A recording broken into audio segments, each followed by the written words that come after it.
All right, so last week we talked about the Last Supper. Tuần trước chúng ta đã nói đến bữa tối cuối cùng. So let's go over the holiday season again, the Passover, and then there is the Feast of the Matzah. Chúng ta hãy đề cập lại một chút về kỳ lễ. Đầu tiên là ngày lễ vượt qua và sau đó là kỳ lễ bánh không men. So the Passover was the one-day event, and then the Feast of the Matzah is a 7 days. So together it is 8 days. Và ngày lễ vượt qua là một ngày và kỳ lễ bánh không men kéo dài 7 ngày, cộng là 8 ngày lễ. And the Passover is the Nisan 14th. And then remember, it starts from the sunset to next day sunset. Và ngày lễ vượt qua đấy là vào ngày 14 của tháng Nisan, và chúng ta nhớ rằng ngày của người Do Thái bắt đầu vào lúc hoàng hôn của ngày này cho đến hoàng hôn của ngày sau. And then the first day of a matzah, and then the last day of a matzah is the Sabbath.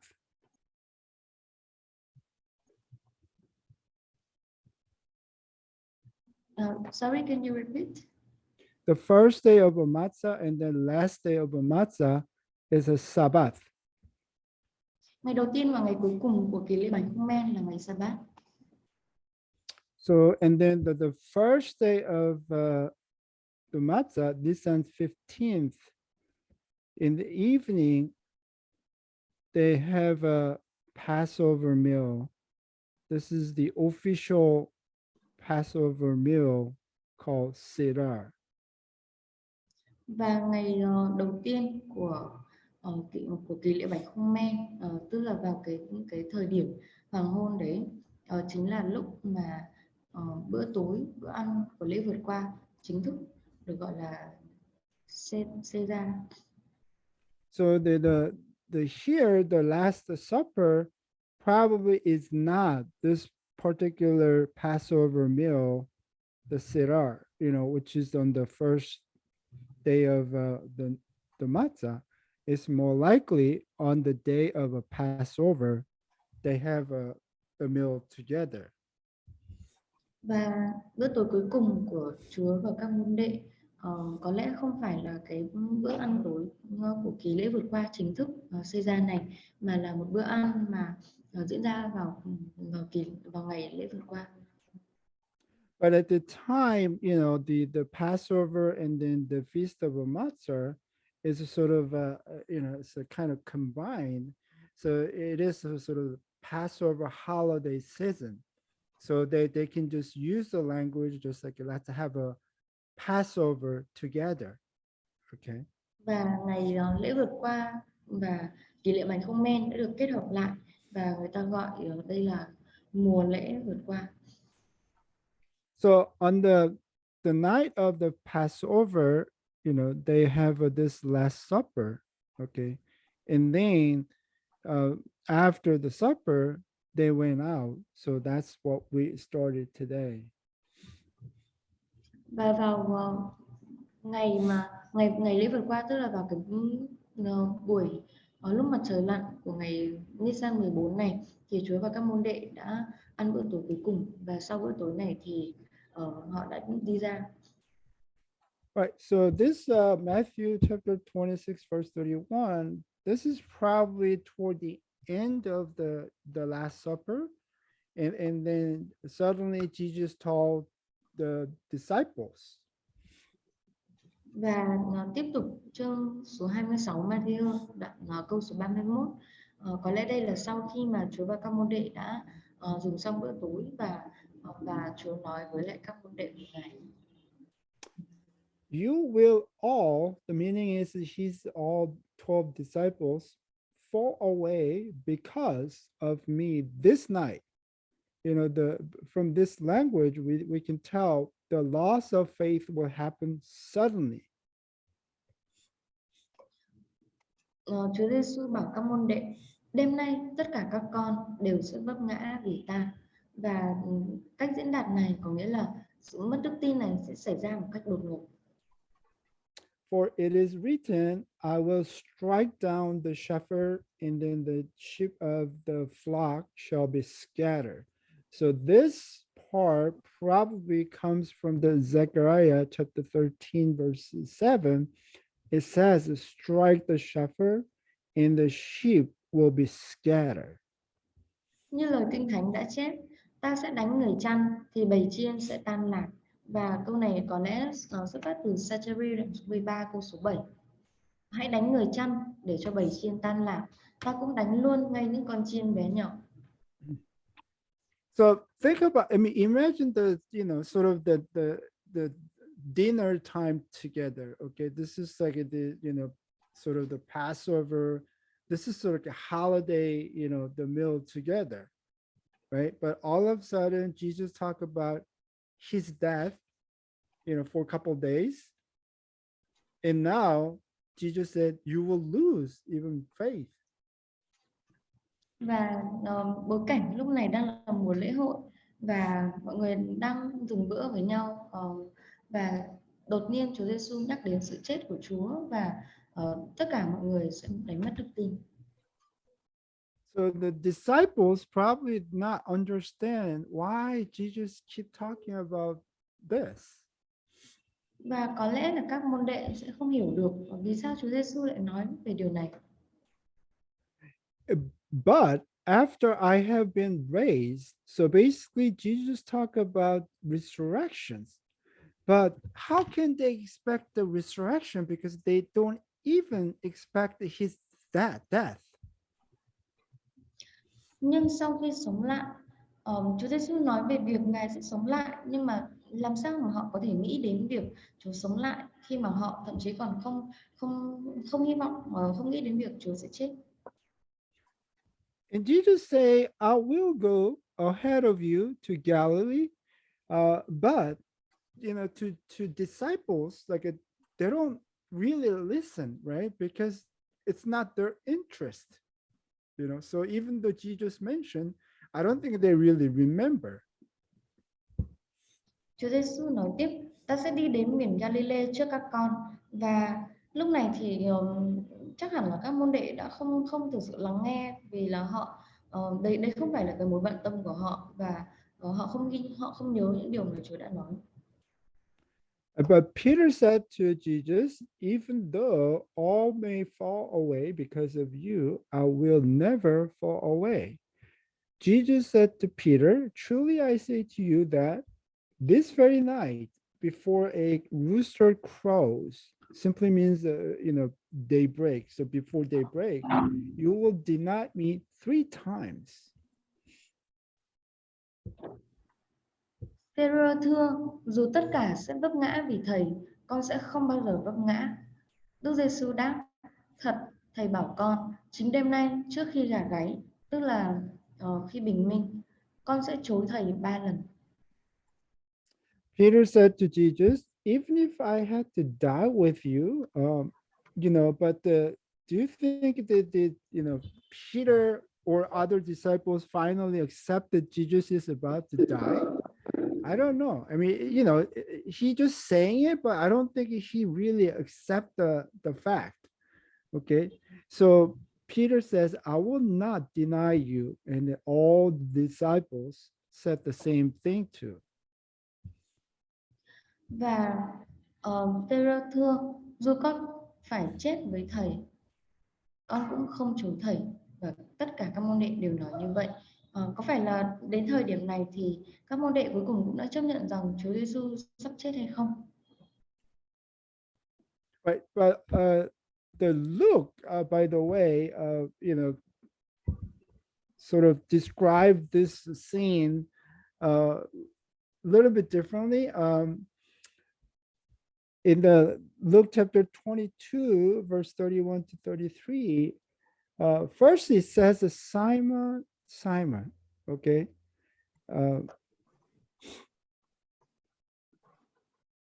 Và trong Luca thì diễn đạt hơi khác một chút. Đầu tiên đấy là Chúa Giêsu nói rằng Simon, Simon. So remember, the Luke used, he went go over all those the resources before he's writing the Gospels. So obviously, according to his source, right?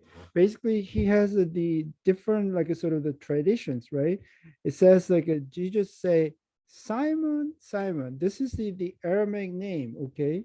It's not was the Greek name Peter, okay? So in this particular moment, somehow Jesus called Peter Simon, Simon. Và chúng ta biết rằng Luca đã đối chiếu rất là nhiều cái nguồn khác nhau.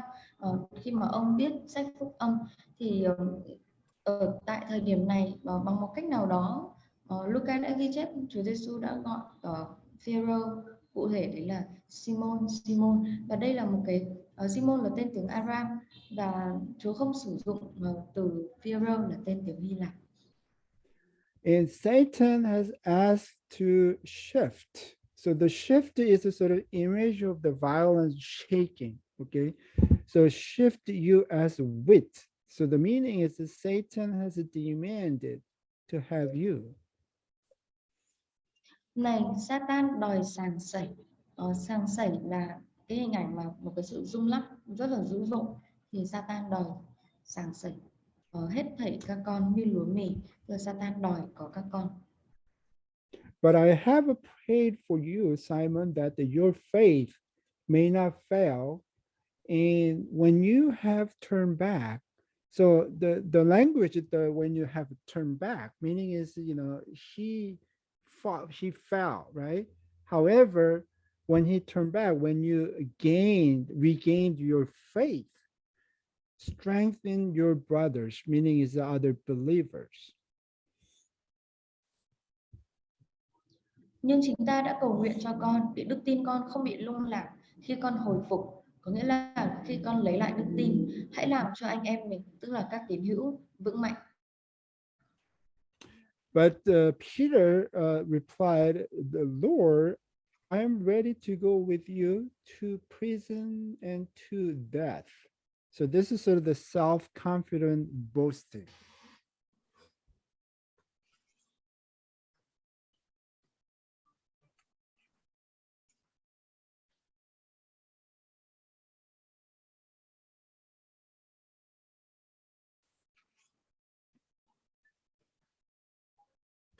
Con sẵn lòng theo Chúa, đồng tù, đồng chết.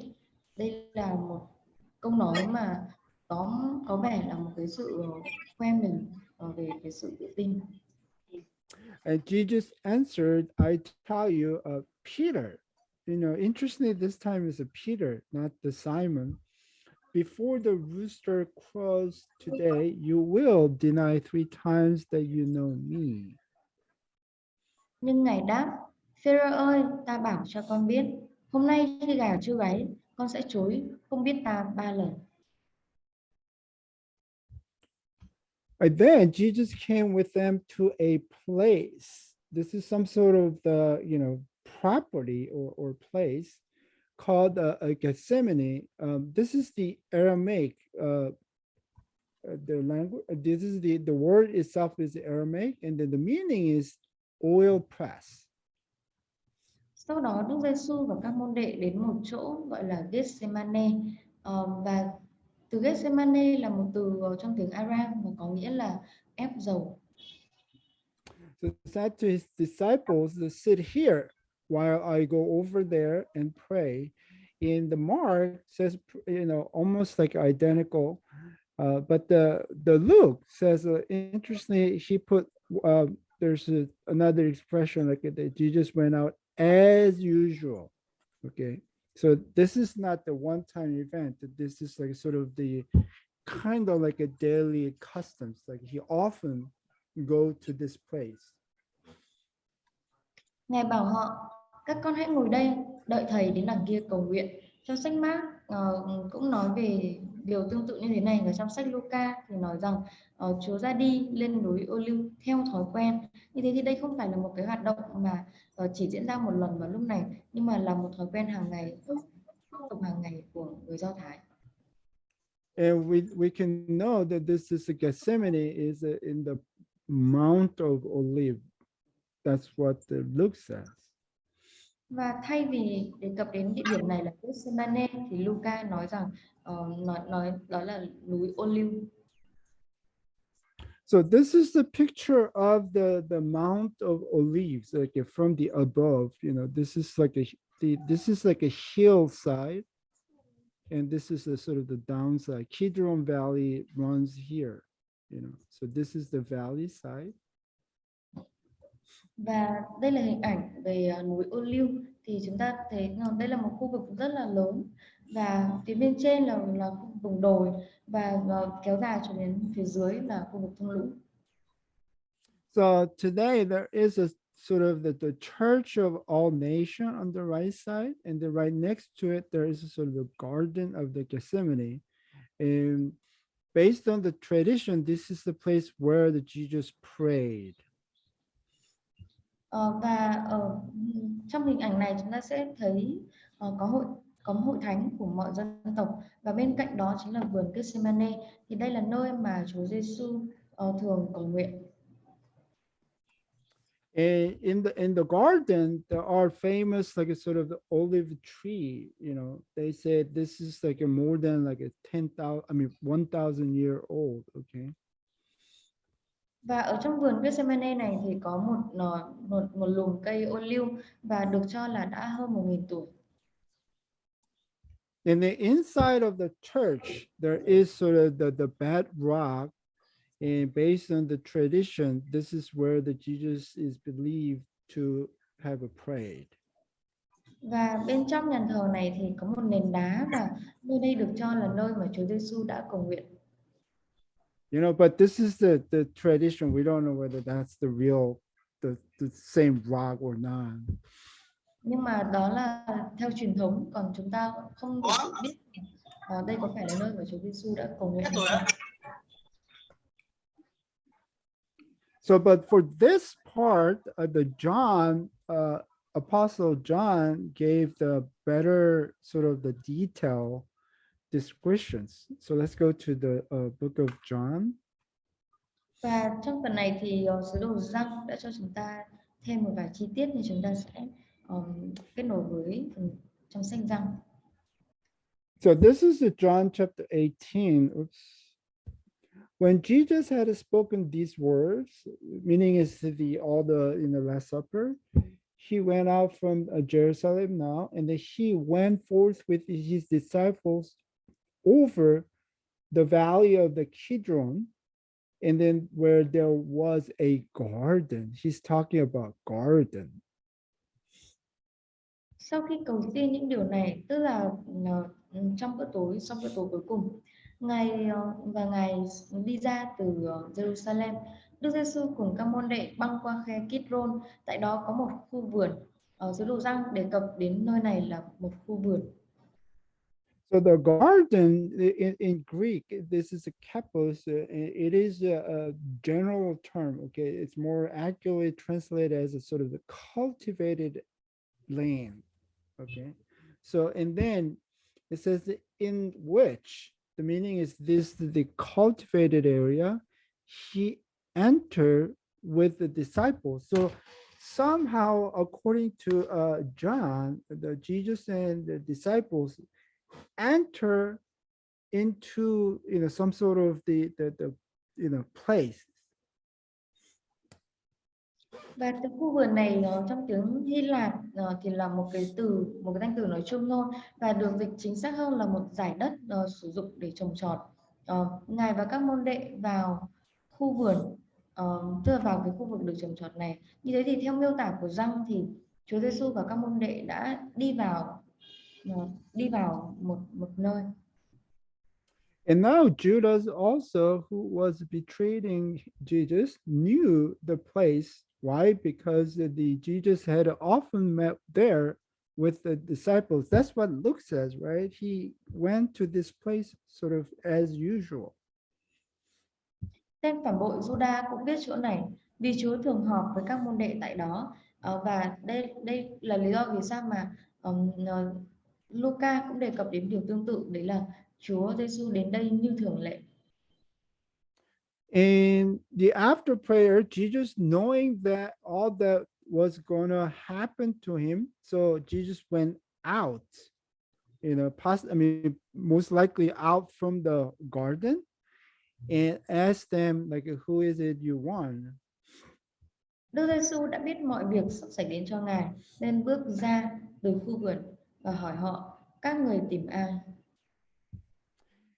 And later, the Peter was questioned about witness, right? And then that's the John chapter 18, verse 26. So when they challenged Peter, they said, "Did I see you with him, Jesus, in the garden, inside of the garden?" Sau đó, Phi-rơ bị nhân chứng hỏi ở trong Giăng đoạn 18 câu 26, chính tôi đã chẳng thấy anh ở trong khu vườn với ông ta, tức là với Chúa Giêsu, đó sao? So Jesus the John implies that there's some kind of a wall surrounded the cultivate area called the garden. That's why the John's described like enter, out and inside. Và ý của Giăng là ông muốn nói đến nó là một khu vực mà có tường để bao quanh cái khu vực trồng trọt này, và nên đấy là lý do mà Chúa và các môn đệ đi vào, đi ra và ở bên trong. Right. So the church is the sort of the traditional place for this the Gethsemane, but there is another place called the sort of cave of a Gethsemane. Và cái hình tròn màu đỏ đấy là hội thánh của mọi dân tộc, và bên cạnh đó, ngay bên cạnh đó chính là vườn Gethsemane. Nhưng mà cái hình tròn màu vàng thì chúng ta thấy đây là một khu vực khác được gọi là hang Gethsemane. And actually they are located very close to each other. So on the right side we see the church, the middle is the garden of olive, and then the left side, this is sort of the tiny cave. This is the cave of Gethsemane. So if you go to Holy Land tour, you can visit all three. Thực chất thì đây là những địa điểm mà khá khá gần nhau. Địa điểm số 4 chính là khu vực vườn Gethsemane, và khu vực số 3 là vườn ô liu, và khu vực số 2 có một cái hang động nhỏ gọi là hang Gethsemane. So we go back to approximately early 6th century. It was by the Theodosius, and he mentioned this the Gethsemane as a sort of the large cave. Okay, so this is what he writes. This place is in a cave, and now the 200 monks go down there. So like almost like a 200 people can go down.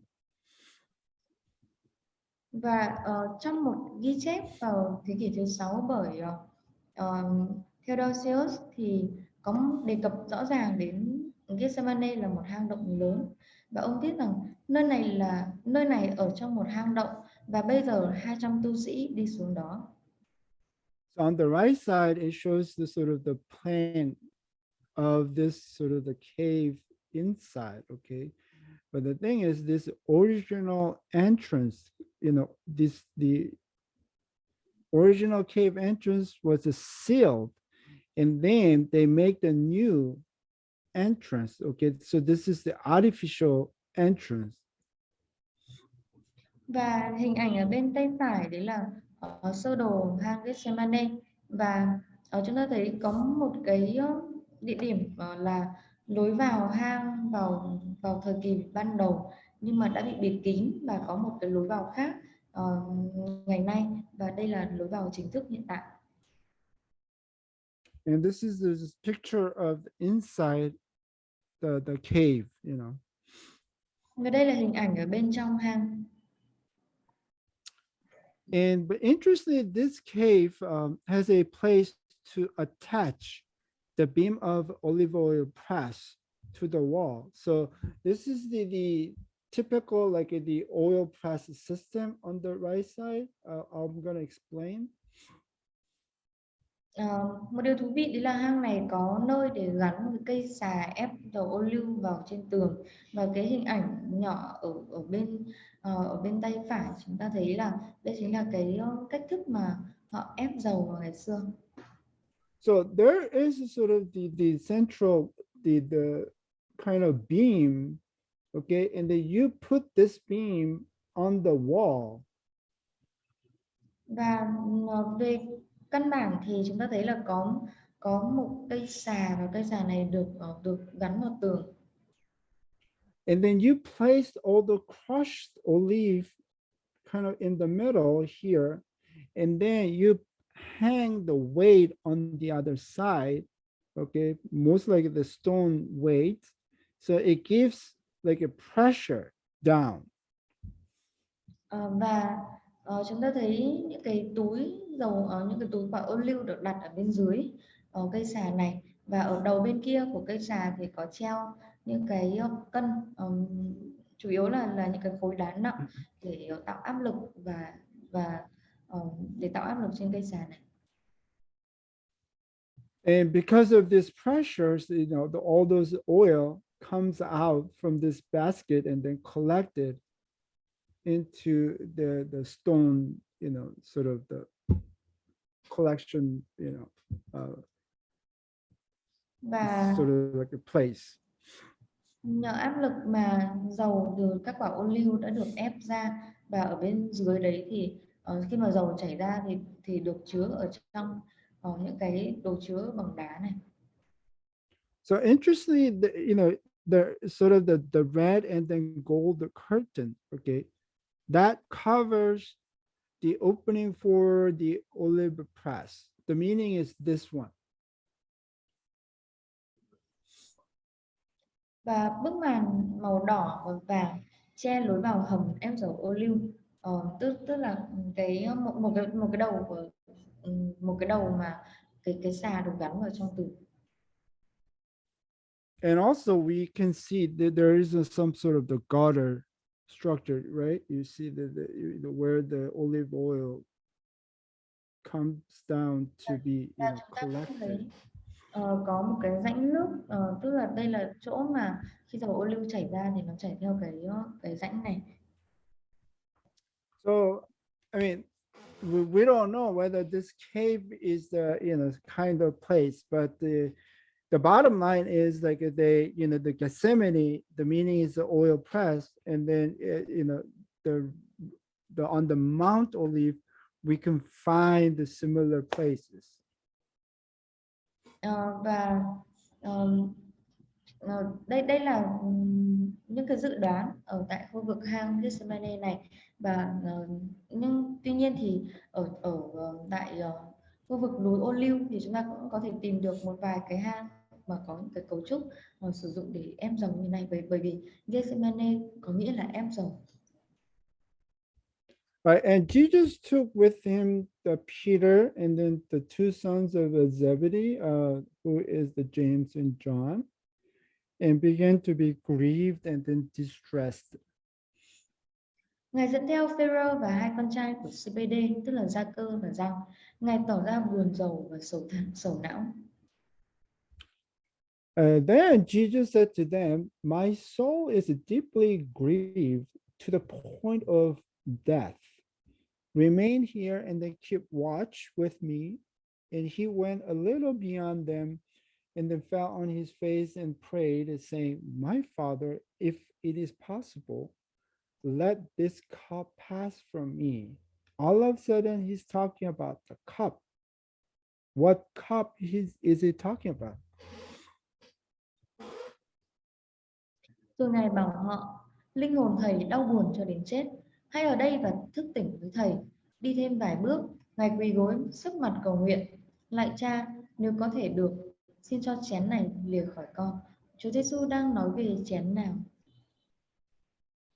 So we already discussed before that this term cup is always associated with the suffering, God, God's wrath. Okay, so this is sort of the cup of the suffering. Và chúng ta đã thảo luận về điều này trước đấy rồi. Thì từ chén thì luôn luôn nó gắn liền với hình ảnh về việc chịu cơn thịnh nộ của Đức Chúa Trời. So Jesus asked the Father not to pour out his wrath upon him at this point. Và Chúa Giêsu đang cầu xin Đức Chúa Cha đừng đổ chén thịnh nộ của Ngài trên Chúa Giêsu. But yet not as I will, but as you will. So we see there is a struggle between his human will and then the will of God. Nhưng không theo ý con mà theo ý Cha. Thì ta thấy ở đây có một sự đấu tranh giữa ý muốn của con người với ý muốn của Đức Chúa Trời. You know, remember that all the Jesus is the 100% God and the 100% human, but for the the later point, close to the cross, he's becoming more human. Và chúng ta chắc chắn rằng Chúa Giêsu 100% là con người và Ngài cũng 100% là Đức Chúa Trời. Nhưng mà vào cái thời điểm càng gần đến thời điểm mà bị đóng đinh thì Chúa Giêsu càng cái phần trở nên con người hơn. And he came to disciples and found them sleeping and said to Peter, so you men cannot keep watch with me for an hour. Ngài trở lại với ba môn đệ và thấy họ đang ngủ. Ngài nói cùng Phêrô, vậy các con không thể thức nổi với thầy 1 giờ sao?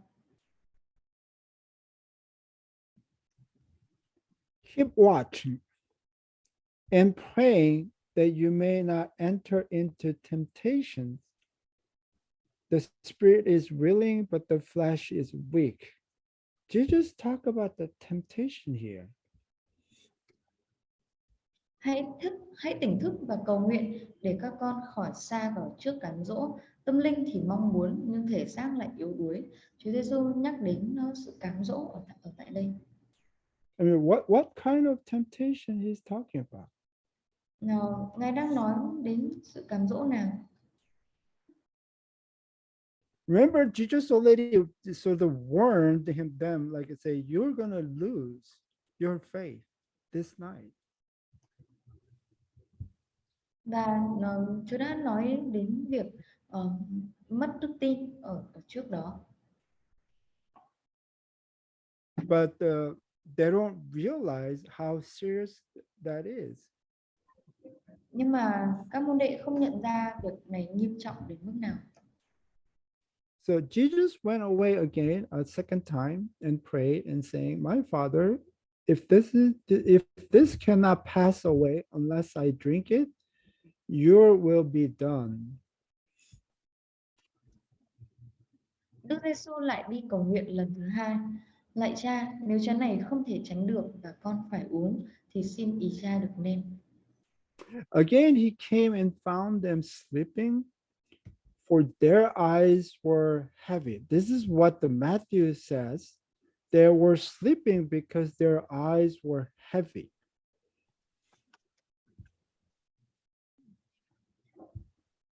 Ngài trở lại lần nữa và thấy các môn đệ vẫn ngủ vì mắt họ nặng trĩu. Thì ở đây Matthew cho chúng ta biết lý do mà các môn đệ không thể thức nổi, đấy là vì mắt họ nặng trĩu. But if you read the Luke version, actually, this is very interesting. What Luke says, when he rose from prayer and went back to the disciples, Jesus found the disciples asleep. Why?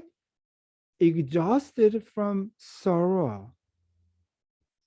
Cầu nguyện nhưng tuy nhiên khi mà đối chiếu trong Luca thì chúng ta sẽ thấy một cách khác. Cầu nguyện xong, Ngài đứng dậy đến với các môn đệ, thấy họ đang ngủ vì sầu thảm.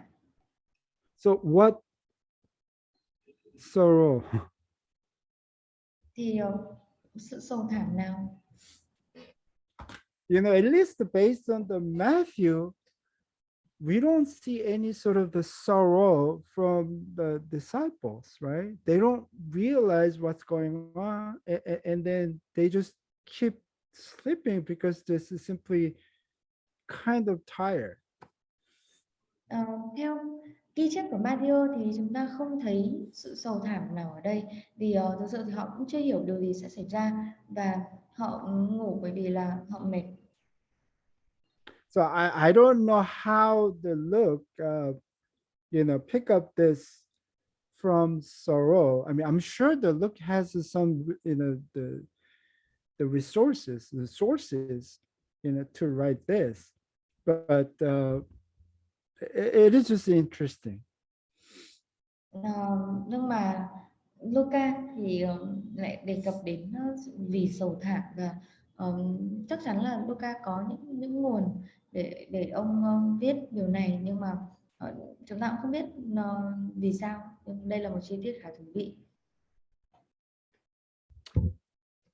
And Jesus left them again and then went away and prayed a third time, saying the same thing once more. Then he came to the disciples, said to them, "Are you still sleeping and resting?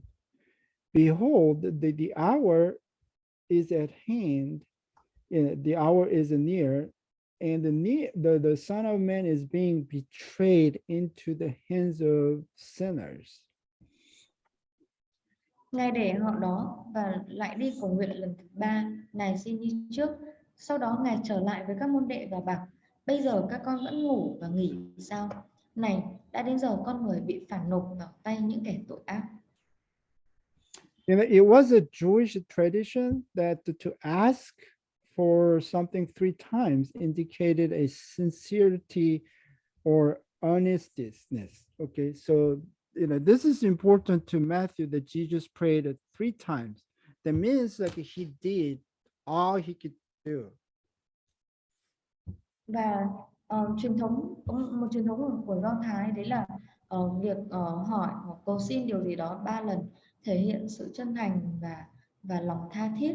Nên Matthew có dụng ý khi ông nhắc đến việc Chúa Giêsu cầu nguyện ba lần. And then later, the three times prayer per day has become like a sort of Jewish traditions. Và cầu nguyện ba lần mỗi ngày đã trở thành truyền thống của Do Thái. Get up, let us be going. Behold, the one who betrays me is at hand. While he was still speaking, behold, Judas, one of the 12, came up accompanied by a large crowd with a sword and then clubs. Who are they? This large crowd? It could be like a temple police, but not the Roman soldier. Okay, this maybe like a temple police. Và tiếp tục ở trong câu số 46 đến 50: Hãy thức dậy, chúng ta đi, kìa kẻ phản thầy đã đến. Khi Ngài còn đang nói, kìa Juda, một trong 12 sứ đồ, cùng với đám đông mang gươm giáo, gậy gộc. Đây là những người giống như là những người cảnh sát ở tại đền thờ. Right, who came from the chief priests. So that's again the temple representatives, and then the elders of the people, that again the synagogue representatives. So again, both the religious leaders be there to arrest Jesus. Do các thượng tế là những người đại diện của đền thờ và trưởng lão trong dân đại diện hội đường sai đến. Để thì chúng ta thấy một lần nữa là giới lãnh đạo bao gồm cả lãnh đạo đền thờ và lãnh đạo ở hội đường đều đã đến đây. And now he who was betraying Jesus gave them a sign saying, "Whomever I kiss, he is the one, and sees him." So why the kiss? Well, this is just a simple custom in antiquity. Okay, it shows the respect. Kẻ phản bội đã cho chúng một dấu hiệu. Hễ tôi hôn ai thì chính là người đó, hãy bắt lấy. Vì sao lại hôn? Đây là một phong tục trong thời cổ xưa và nó thể hiện sự tôn trọng. Immediately, Judas went to Jesus and said, "Hail, Rabbi," and kissed him. And Jesus said to him, "Friend, do what you have done, what you have come for." Then they came and laid hands on Jesus and then seized him. Remember, it's quite possible Jesus just could simply go away because it's a dark, but he didn't. Và Judas liền đến trước mặt Đức Giêsu nói: "Chào thầy" và hôn ngài. Đức Giêsu nói: "Bạn ơi, hãy làm điều bạn định làm." Bấy giờ chúng tiến đến và ra tay bắt giữ ngài. Ờ, chúng ta chắc chắn là Chúa Giêsu hoàn toàn có khả năng rời đi bởi vì lúc đó là trời tối, nhưng mà ngài đã không không làm điều đó.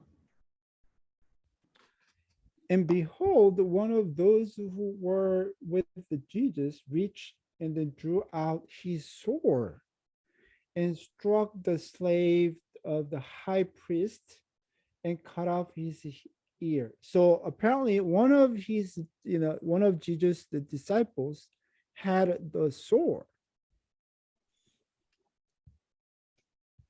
Này, một trong những người theo Đức Giêsu đưa tay rút gươm ra, đánh đầy tớ của vị trưởng tế và chém đứt một tay nó. Và chúng ta biết đây là Führer và ông có mang gươm. And according to John, that was Peter. Okay, the Peter had a sword. Và theo ghi chép của Giăng thì cụ thể đấy chính là Simon Führer và ông có một thanh gươm. So it is interesting whether it was sort of simple by accident or just that somehow Peter just picked out high priest, the high priest is the servant. Đây là một sự tình cờ hay là Führer đã chủ đích lựa chọn cái người đầy tớ của vị trưởng tế. And Jesus said to Peter, "Put your sword back into its place, for all those who take up the sword shall perish by sword. Or do you think that I cannot appeal to my Father, and he will at once put at my disposal more than 12 legions of angels?" Okay, so Jesus was well aware that he had a choice, but he did not use his choice. Bây giờ Đức Giêsu bảo người đó: hãy tra gươm vào vỏ, vì ai dùng gươm sẽ chết vì gươm.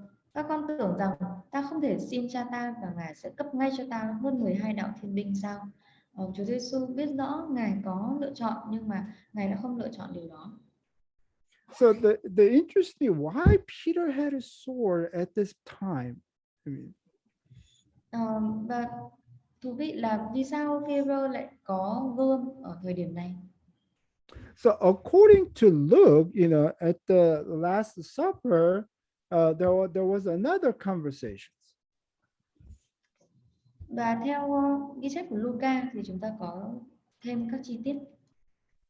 And Jesus said to disciples, "When I sent you out without money, the belt and the bag and sandals, you did not lack anything, did you?" And then they said, "No, nothing." That was a past experience that he sent the disciples out to the people. Ngài lại hỏi họ: khi ta sai các con ra đi, không bạc, không bao, không giày dép, các con có thiếu gì không? Họ thưa: dạ không. Đây là khi Chúa Giêsu sai phái các môn đệ ra đi để truyền giảng. And he said to them, "But now, whoever has a money belt is to take it along, likewise also a bag, and whoever has no sword is to sell his coat and then buy one." Ngài bảo tiếp: nhưng bây giờ ai có túi bạc hãy lấy đem đi, ai có bao cũng vậy, ai không có gươm hãy bán áo mà mua. And they said, "Lord, look, here are two swords." Even at the the Last Supper, there was a sword there. And then Jesus said to disciple, it is enough. Họ thưa, lạy Chúa, chúng con có 2 thanh gươm đây. Và ngay cả khi mà họ dự bữa tối, vào từ bữa tối thì họ cũng có mang theo gươm. Ngài đáp, thế là đủ rồi. All right, let's go back to Matthew. How then will the scripture be fulfilled, which says that it must happen this way? Okay. So basically it's Jesus sort of the allude, like it's the Isaiah chapter 53 image. Nếu vậy, làm sao lời Kinh Thánh chép rằng việc này phải xảy ra như thế để được ứng nghiệm? Và lời Kinh Thánh này từ Ê-sai đoạn 53. So what's the message of the is Isaiah chapter 53? This is the suffering Messiah. You know, he was a sort of playman, nothing special with his appearance. That's why people avoided him and the many despised him.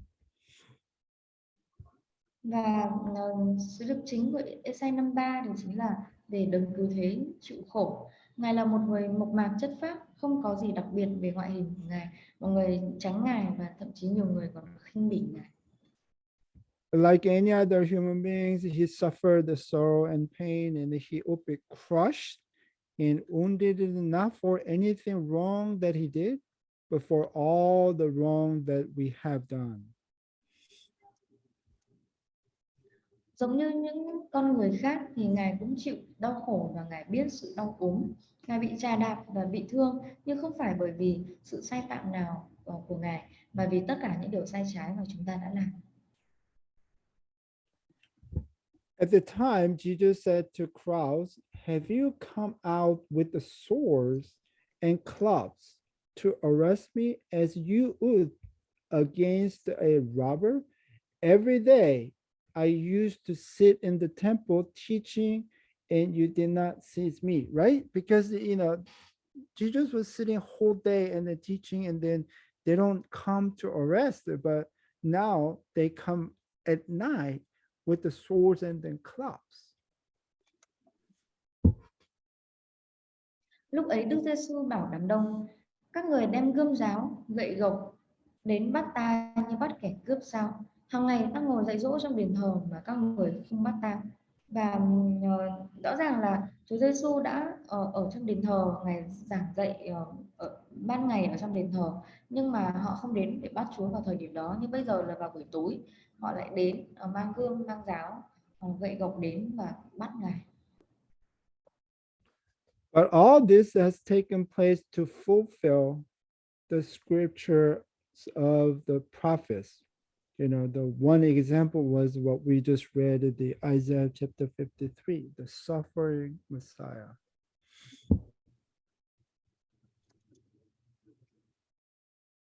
Nhưng tất cả những việc này đã xảy ra để kinh thánh của các tiên tri được ứng nghiệm. Và lời kinh thánh được ứng nghiệm này là từ Ê-sai 53. Then all the disciples left him and fled. Okay. So at this point, they figured their movement was over, right? That's their hope, that their hope for the new kingdom, you know, the Jesus as a new king. That was their hope, but that is over now. And then they all fled. Bây giờ tất cả các môn đệ đều bỏ Ngài và chạy trốn. Họ chạy trốn bởi vì là họ nhận ra rằng phong trào của họ, tức là cái sự nổi dậy của họ đã kết thúc, và vì thế họ đã bỏ Chúa và chạy trốn đi. So the entire point here is the loss of a faith. Nhưng mà toàn bộ vấn đề ở đây đấy chính là họ đã đánh mất đức tin. So, you know, as the later days approach, Jesus gave many hints, and then later he directly, you know, express his death. Okay, And then later, even he warned them, okay, not to lose the faith. But in the end, they lost faith. Và trước đó thì Chúa Giêsu đã cho các môn đệ rất nhiều ờ, những cái gợi ý rằng về sự chết của Ngài, và sau đó thì Ngài đã thể hiện một cách rõ ràng về cái chết của Ngài sẽ như thế nào, và đến cuối thì Ngài đã cảnh báo họ về sự mất đức tin, nhưng mà cuối cùng thì họ vẫn đánh mất đức tin. All right, so next we're going to talk about the Jesus on the trial. Okay, so we're going to have a 10-minute break, and then we're going to talk about this first trial, with the high priest, and then we'll Tiếp go theo from thì there. chúng ta Đấng Christ bị xét xử, và chúng ta sẽ nghỉ giải lao 10 phút, sau đó chúng ta sẽ tiếp tục.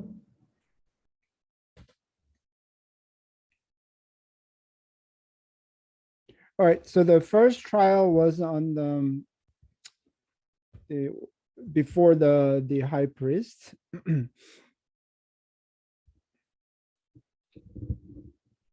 Cuộc xét xử đầu tiên đấy là giữa Chúa Giêsu với các thượng tế.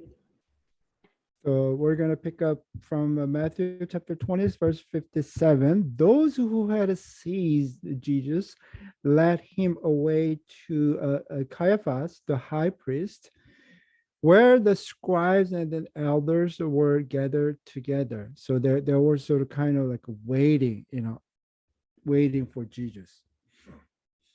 Những kẻ đã bắt Đức Giêsu giải Ngài đến trưởng tế Cai-pha, nơi các chuyên gia kinh luật và trưởng lão tụ họp. Thế thì ở đây đã có những người, tức là có các chuyên gia kinh luật và các trưởng lão đã tụ họp lại và đã chờ đợi Ngài sẵn rồi. So there was a sort of procedural violations, like they were not supposed to have a trial by night. It is not just a Jewish tradition, but also throughout the Roman Empire. Nhưng tuy nhiên thì ở đây có những sự vi phạm về về về thủ tục. Họ đã phá vỡ những cái luật lệ ở đây. Thứ nhất đấy là lẽ ra họ không được mở phiên xét xử vào buổi tối, và đây không chỉ là không phải truyền thống của Do Thái, mà cũng không phải là một cái thông lệ của đế quốc La Mã. And they were not supposed to meet in the high priest's home, right? If this is official meeting, they should meet at, in Sanhedrin. Và lẽ ra họ cũng không được gặp nhau ở dinh thự của trưởng tế, bởi vì đây là một phiên xét xử, nên là lẽ ra họ phải thực hiện ở tại tòa công luận, ở tại hội đường. And also they should have a advance notice, but however, it doesn't seem to be the case. Và lẽ ra là phải có thông báo trước, nhưng mà ở trong trường hợp này thì không có.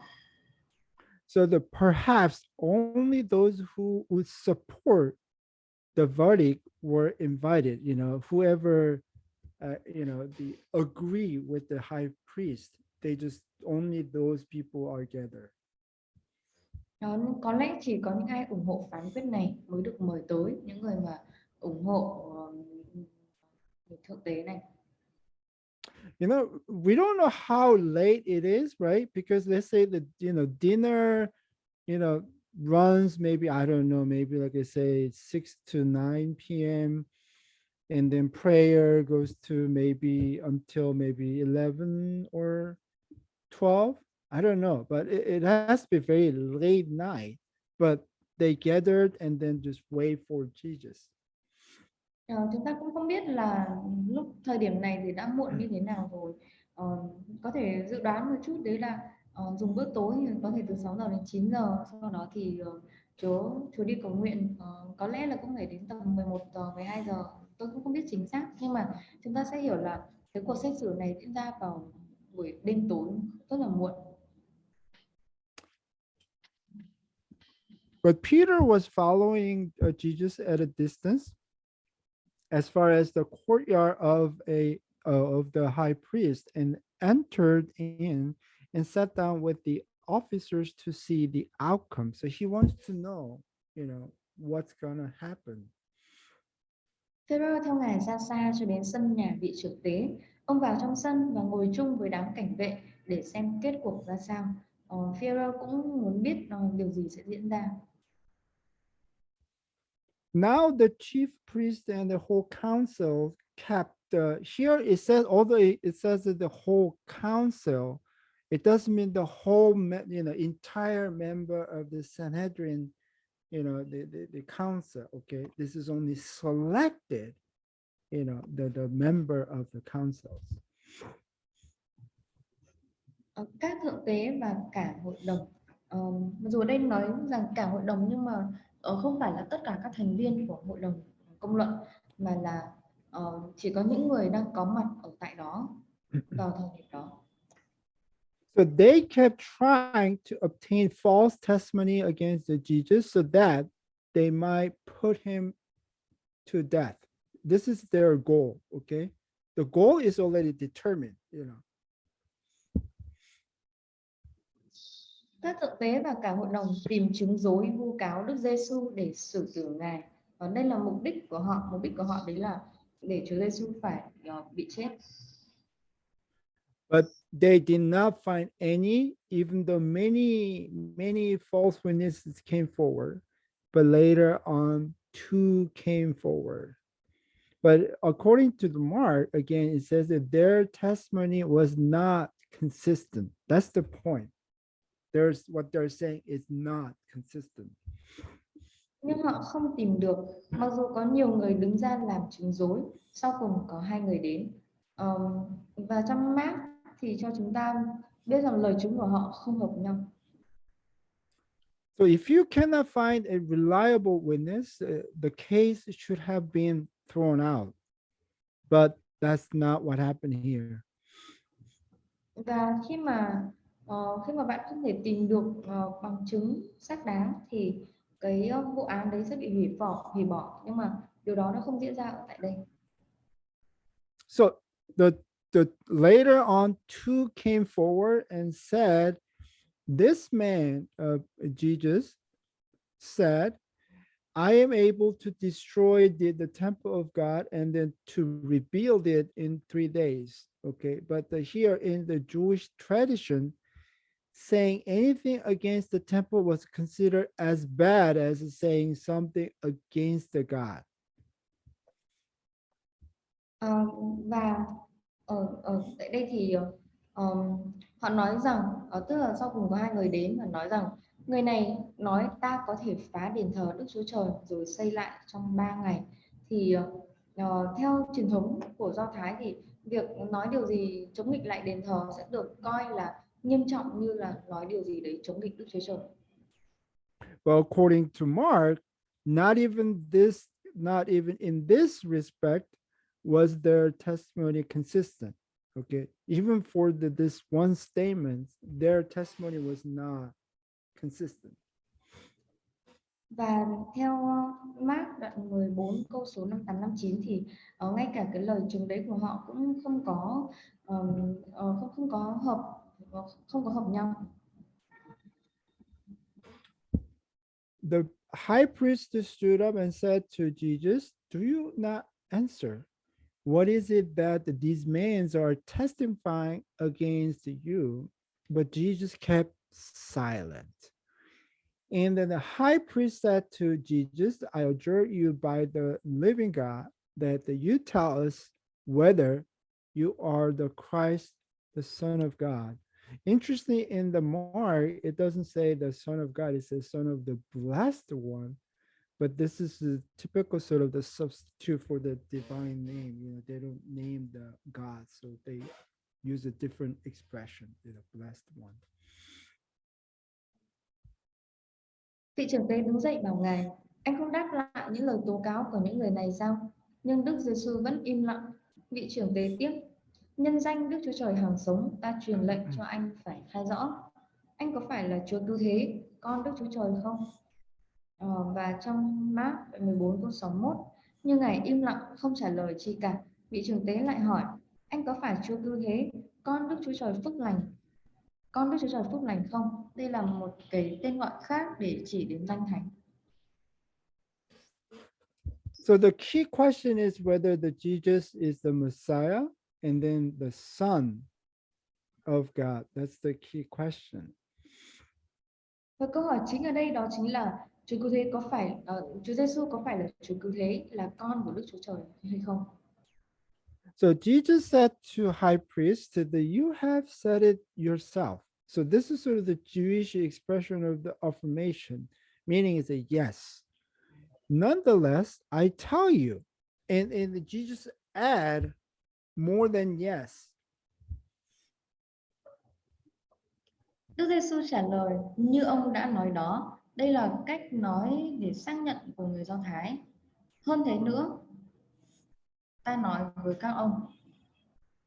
So hereafter, the meaning is in the future. You here, you doesn't mean the high priest only. This is more like a general you. So the meaning is like the everyone. So everyone will see the Son of Man sitting at the right hand of the power. Okay, so this is the right hand of the power. The power is another designation for God. Okay, so the image is coming from the Psalm 1/10 of verse 1, sit at my right hand. Từ nay, tức là một sự kiện trở trong tương lai, các ông, từ này không không hẳn là một từ để chỉ đến các thượng tế ở tại đây thôi, nhưng mà có nghĩa là tất cả mọi người sẽ thấy con người ngự bên phải đứng toàn năng. Đây là một cách gọi khác để chỉ Đức Chúa Trời, và xuất phát, cái hình ảnh này xuất phát từ Thi Thiên 110 câu số 1. Hãy ngồi bên And coming on the clouds of the heaven. Again, this is the image from the Daniel chapter 7 verse 13. và đến trên mây trời. Đây được đề cập ở trong Daniel đoạn 7 câu 13. So this is the meaning. So if the Messiah is the term that you insist on using, then I have no option but to say yes. But if I were to choose my own term, the next time you see me, not only will I be seated at the right hand of the God himself as the heavenly Son of Man, or son of a God, I will be sitting in judgment on my enemies, and that include you. Và đây chính là thông điệp. Nếu như từ Christ, tức là Chúa Cứu Thế, là từ mà các ngươi nhất quyết sử dụng, thì ta không có lựa chọn nào khác ngoài việc nói đúng vậy. Nhưng nếu ta lựa chọn cách nói riêng thì có nghĩa là lần tới khi mà các ngươi thấy ta, không chỉ ta sẽ ngồi bên phải của chính Đức Chúa Trời là con người ở trên trời, mà ta cũng sẽ ngồi phán xét các kẻ thù nghịch của ta, và bao gồm cả các ngươi. So this is very strong in a statement, like you say, right now you judge me, but in the future, I will judge you as a son of God, right? This is a very strong statement. Và đây là một câu nói rất là mạnh mẽ. Ý của Chúa Giêsu mà nói là bây giờ các ngươi xét xử ta, nhưng sau này ta sẽ xét xử các ngươi trong vai trò là con của Đức Chúa Trời. Then the high priest tore his robes, that is the typical part of the Jewish customs, and then said, he has blasphemed. What further need do we have of witness? Behold, you have now heard the blasphemy. Bây giờ vị trưởng tế xé áo mình.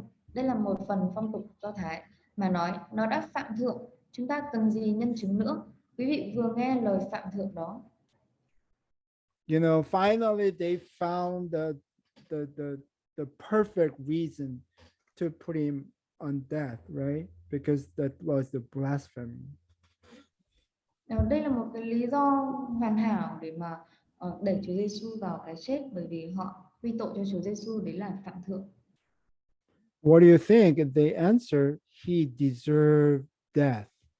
Then they spat in his face, just put shame according to Mark, actually, before that, they blindfold, Jesus, and then beat him with their fists, and others just slapped him and then say, "Prophecy to us, you Christ, who is the one who hit you."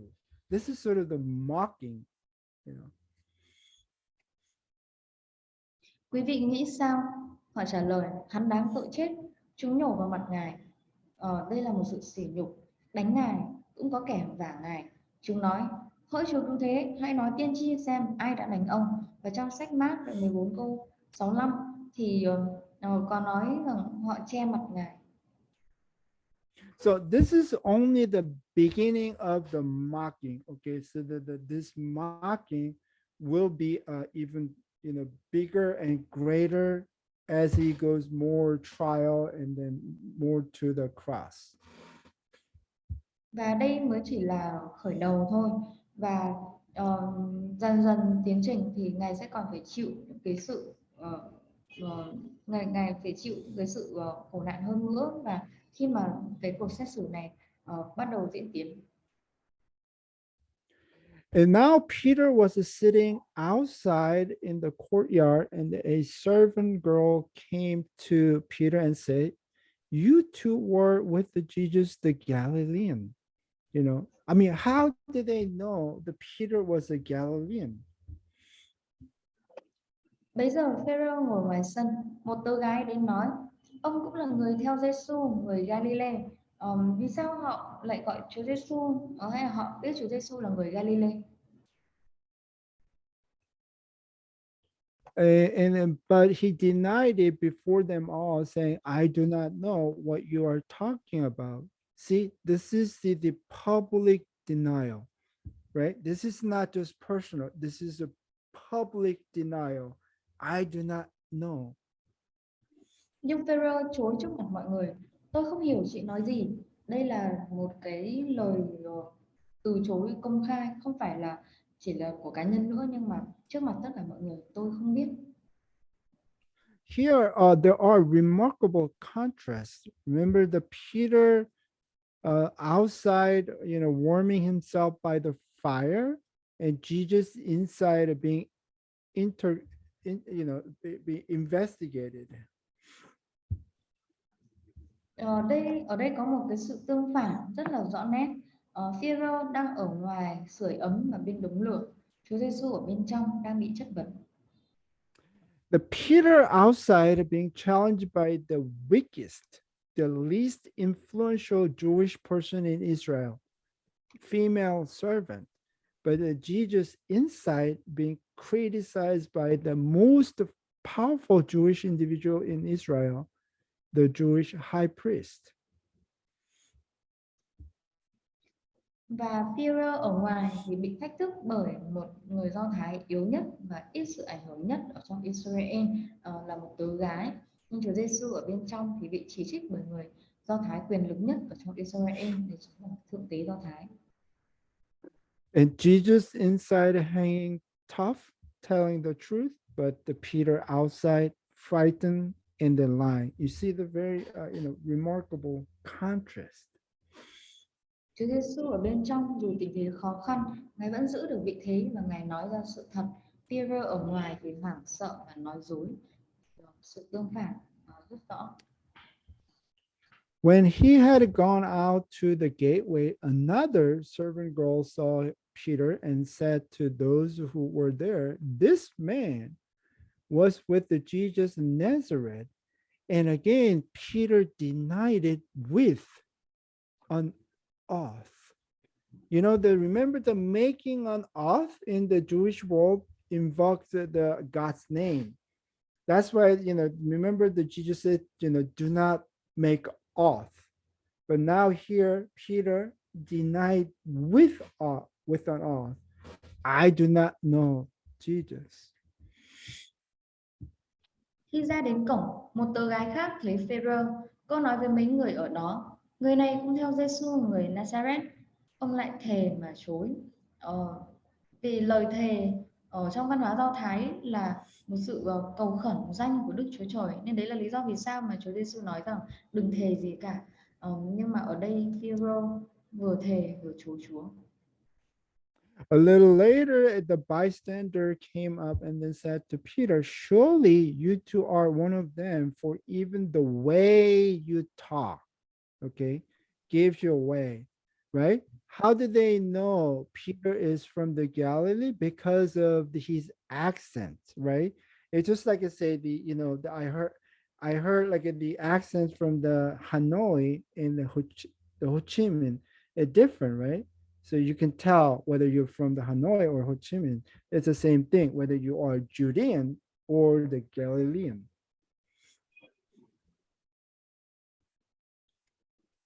Ờm, một lúc sau mấy người đứng đó tới nói với Phêrô, đúng rồi, anh cũng là một người trong bọn chúng, vì giọng nói của anh tố cáo anh. Thì ở đây họ biết Phêrô là người Galilee bởi vì là họ nghe giọng nói của ông và họ biết, cũng giống như khi mà chúng ta nghe giọng của ờ, giọng của người Hà Nội hay là ở tại Hồ Chí Minh thì chúng ta cũng thấy sự khác nhau và chúng ta có thể biết được là họ đến từ đâu.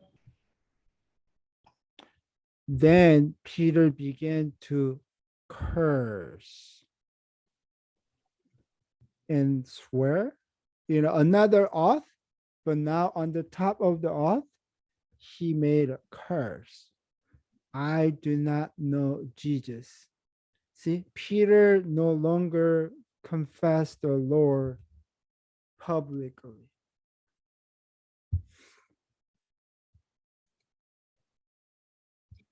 Phêrô liền rủa và thề, tôi không biết người ấy đâu.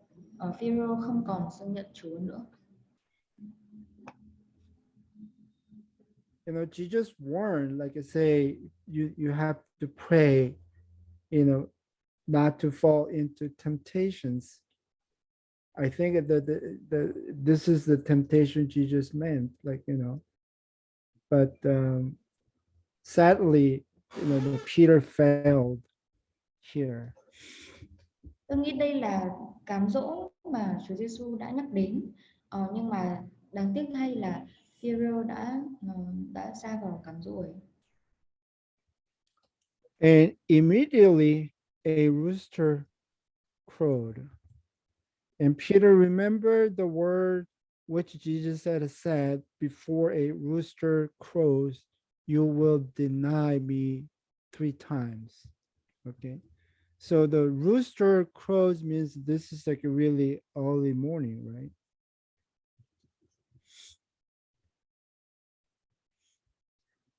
Tức thì gà gáy, Phêrô nhớ lại lời Đức Giêsu đã nói, trước khi gà gáy con sẽ chối ta 3 lần. Gà gáy là chỉ vào buổi sáng sớm.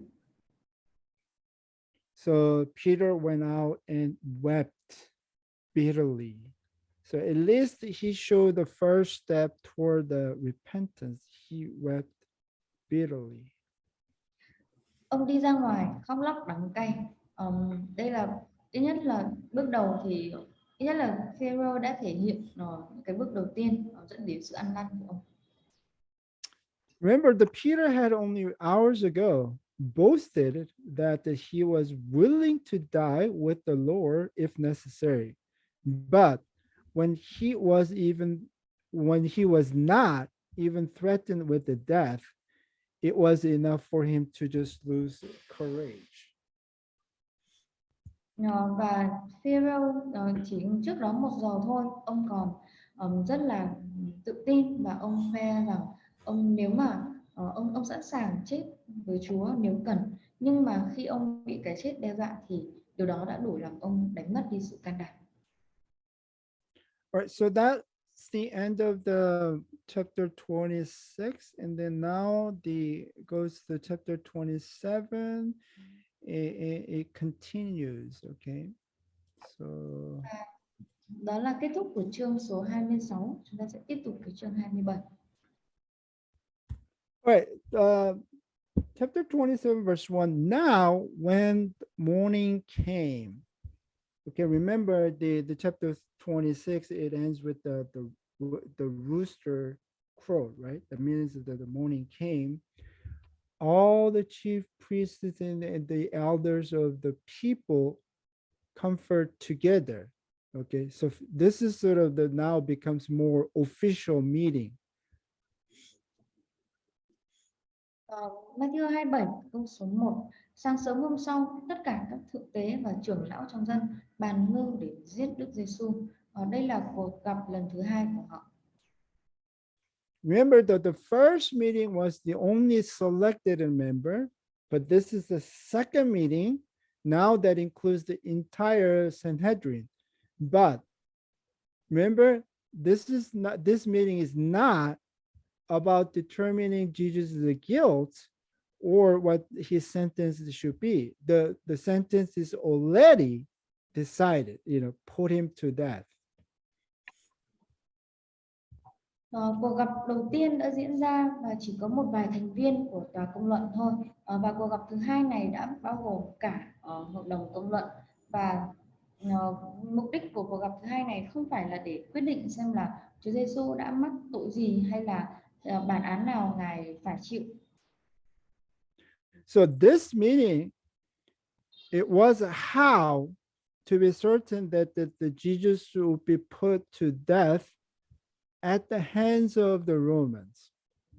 That's what they're doing.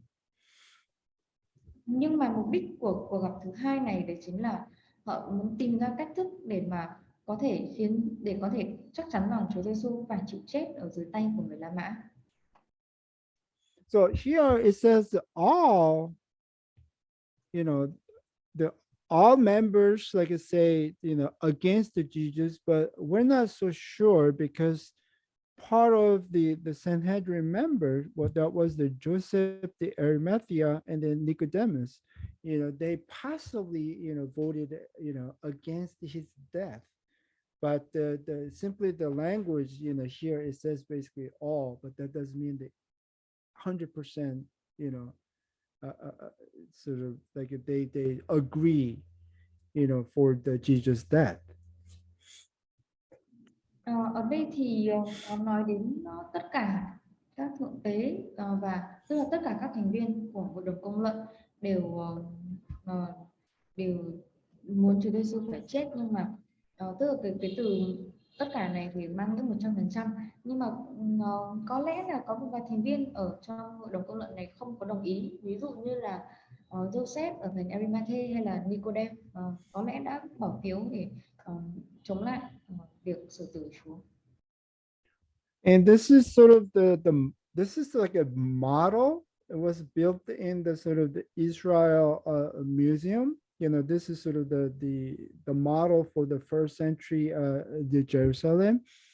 And here, the left corner, it shows the residence of the high priest. Đây là một mô hình ở một bảo tàng ở tại Jerusalem về khu vực Jerusalem vào thế kỷ thứ nhất này. Thì trong hình này chính là khu vực dinh của thượng tế. So the first meeting was held at his home. Và cuộc gặp đầu tiên được diễn ra ở tại dinh của trưởng tế này. And then the second meeting was so the Sanhedrin, and we think that Sanhedrin was held on the temple ground. Và đây là hình ảnh về tòa công luận, và cuộc gặp thứ hai đã được diễn ra ở tại nơi đây. And they bound the Jesus and they led him away and then delivered Jesus to Pilate, the governor. See, now they handed Jesus to the Roman governor. Họ trói ngài và giải nộp cho quan thống đốc Phi-lát. Đến bây giờ thì họ đã bắt đầu nộp Chúa Giêsu vào tay của người La Mã. And the Pontius Pilate, like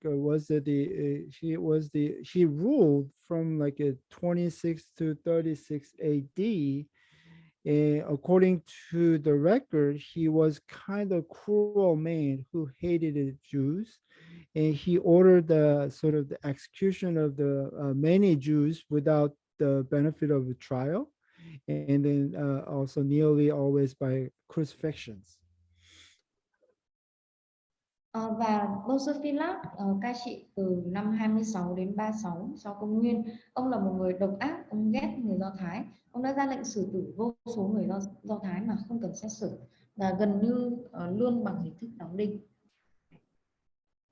So one question is, where was Jesus at this moment? Okay, so now he is the Pilate, the governor. So the typical, traditional interpretation is like Jesus met the Pilate at the sort of Antonia fortress. Và Chúa Giêsu lúc này thì ngài đang ở tại đâu? Bởi vì là họ đã giải nộp ngài cho quan thống đốc Phi-lát, nên là theo một cái cách giải nghĩa về theo truyền thống thì họ sẽ giam Chúa Giêsu ở tại pháo đài Antonia. Remember, this fortress is just the opposite side of the, this is the Sanhedrin, very close to each other.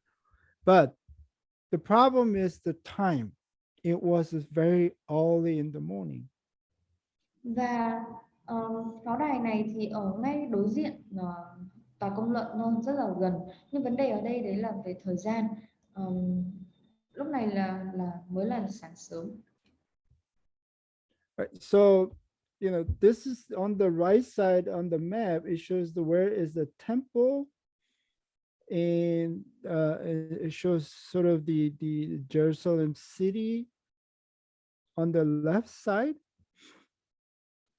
Và ở trong cái bản đồ hình bản đồ ở bên tay phải thì chúng ta thấy một cái khu vực đền thờ và khu vực thành phố Jerusalem ở bên trái của đền thờ.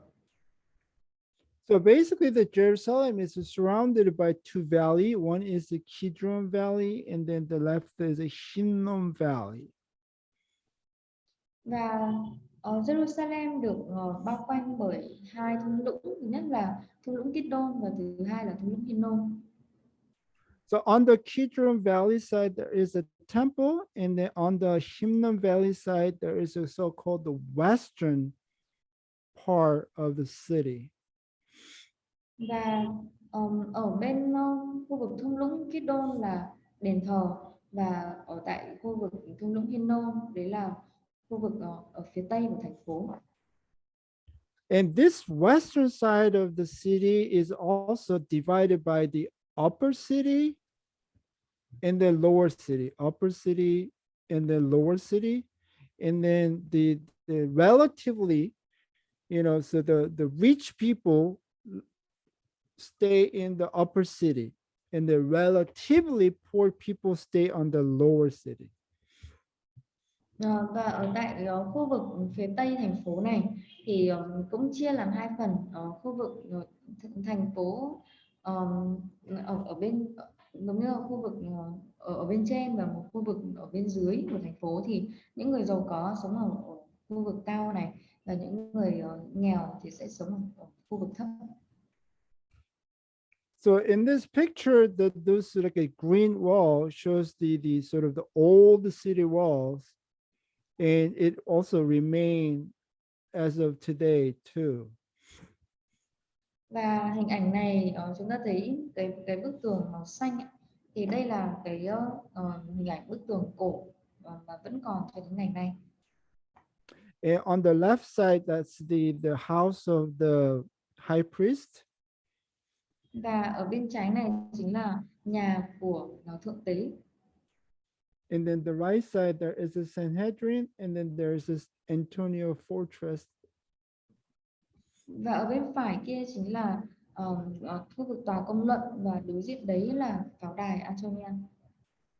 And in the middle, actually, there is this sort of the Herald Palace.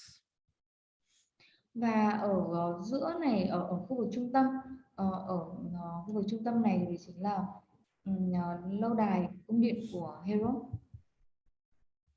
And this is called the Hazmanian Palace. This is sort of the Herald Palace is near the temple. Okay, but the key thing is Pilate stayed in the Herod's palace when he was in Jerusalem. The Antonia fortress is his sort of office. Okay, but for sleeping, he comes back to the palace and then he stay in the palace. Đây là hình ảnh cung điện Hazmania, tức là lâu đài của Herod, thì nằm ở rất gần đền thờ, và khi mà Philip ở tại Jerusalem thì ông đã ở trong cung điện của Herod. So it is possible that the Jesus came to this palace, not the Antonio fortress, to meet Pilate because it was only in the morning. Và có lẽ Chúa Giêsu đã đến đến đây để gặp Philip, thay vì là đến khu vực pháo đài Antonia, và bởi vì lúc này mới là sáng sớm. And also there is a sort of the King Herod's personal mansion on the sort of the left side. Và ở phía bên tay trái chính là khu vực lâu đài của vua Herod. And the Matthew here talk about the Judas the death in the verse 33 to 5. And then when Judas, who had betrayed Jesus, saw that he had been condemned, he felt remorse and returned the 30 pieces of silver to the chief priest and the elders, saying that I have sinned by betraying the innocent blood. Matthew 27 câu 3 đến câu 5 nói về cái chết của Judas. Khi ấy Judas, kẻ phản Chúa, thấy ngài bị lên án, ông hối hận, đem 30 miếng bạc trả lại cho các thượng tế và trưởng lão và nói: tôi đã phạm tội phản bội, làm người vô tội phải đổ máu. But they say, what is that to us? See to that yourself. And Judas threw the pieces of silver into temple sanctuary and then departed. And he went away and then hanged himself. Okay, so he regret, but there was no repentance. Okay, so we see the contrast again with the Peter and then Judas. Nhưng họ đáp: việc đó can hệ gì đến chúng ta? Việc của anh mặc anh. Judas ném bạc vào đền thờ, trở ra và đi thắt cổ. Judas có hối hận nhưng mà ông không ăn năn, thì chúng ta thấy có sự khác nhau giữa Phêrô và Judas.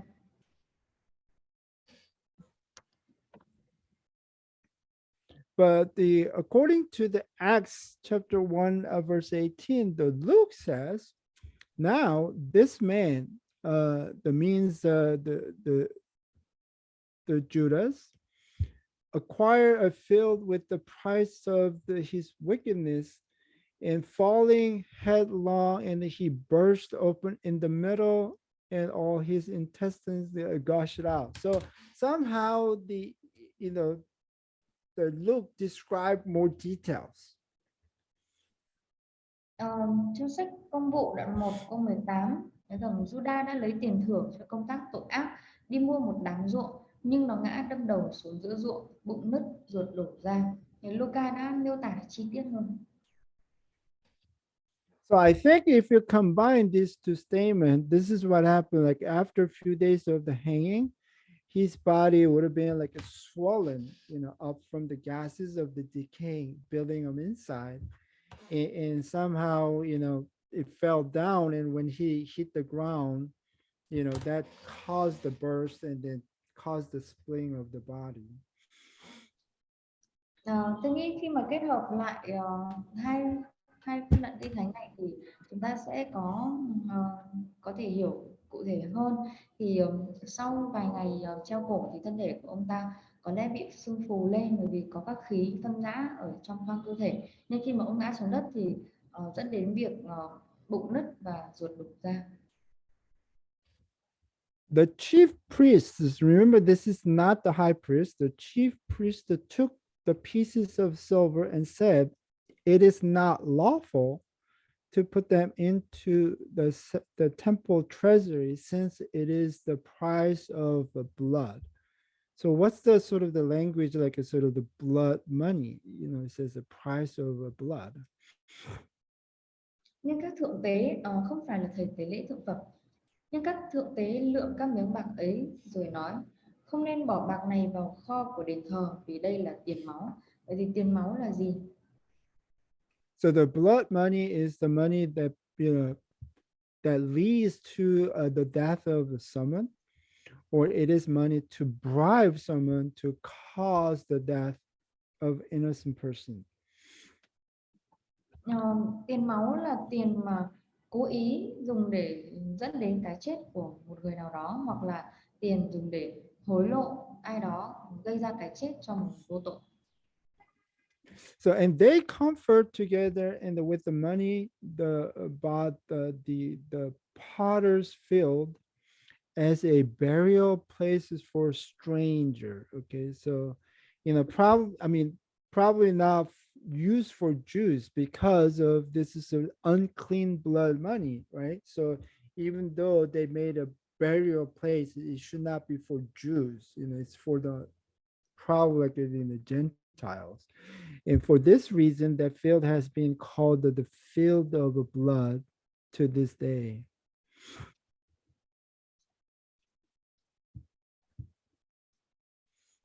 Họ bàn với nhau dùng số bạc ấy mua thửa ruộng của người thợ gốm để làm nơi chôn cất ngoại kiều. Thì có lẽ cái nơi này không dùng cho người Do Thái, và nó không được dùng cho người Do Thái bởi vì nó là tiền máu ô uế, cho nên ngày nay ruộng ấy vẫn được gọi là ruộng máu. And the Luke says, and it became known to all who were living in Jerusalem, so that in their own language, the field was called the Geldama, that is the field of blood. Okay, so the traditional location is just like it said, where the Kidron Valley and the Hinnom Valley, meets. So this is the picture of sort of the traditional place. Việc này cả dân Jerusalem đều biết rõ, nên họ gọi đám ruộng đó là Hắc Endama, nghĩa là ruộng huyết. Here, sort of, there's the Greek Orthodox monastery built in the 1874, sort of known as the Ageldama now. Ở đây là hình ảnh về một tu viện chính thống ở Hy Lạp, ở tại nó được xây dựng vào năm 1874 và cũng được biết đến là Hắc Endama. See, although this place was identified as a field of blood, however, this site contained many, the burial caves here. Và mặc dù nơi này được xác định là khu vực ruộng máu, nhưng mà ở tại đây cũng có rất nhiều những cái khu vực chôn cất vào thời kỳ Herod. Remember this, because of the blood money, this burial place should not be used for the Jews, right? But here, this, many the burial caves actually for the Jews. And then one of them is sort of predicted, like I say, the burial place for the family of the high priest Ananias. So this may not be the the real Agedama. Và bởi vì gọi là ruộng huyết thì nó là do tiền tiền máu, và như thế thì sẽ không dành cho người Do Thái, nhưng mà ở tại nơi này thì có nhiều ngôi mộ của người Do Thái, và có một địa điểm có thể là nơi chôn cất của gia đình của thượng đế Annas, nên là có lẽ đây không phải là cái khu vực Hắc Endama ở trong kinh thánh. Then that which was spoken through Jeremiah the prophet was fulfilled, and they took the 30 pieces of the silvers, the price of the one whose price had been set by the sons of Israel, and they gave them for the potter's field as the Lord directed me. Okay, but the problem is, it says it through Jeremiah, but it is more likely Zechariah.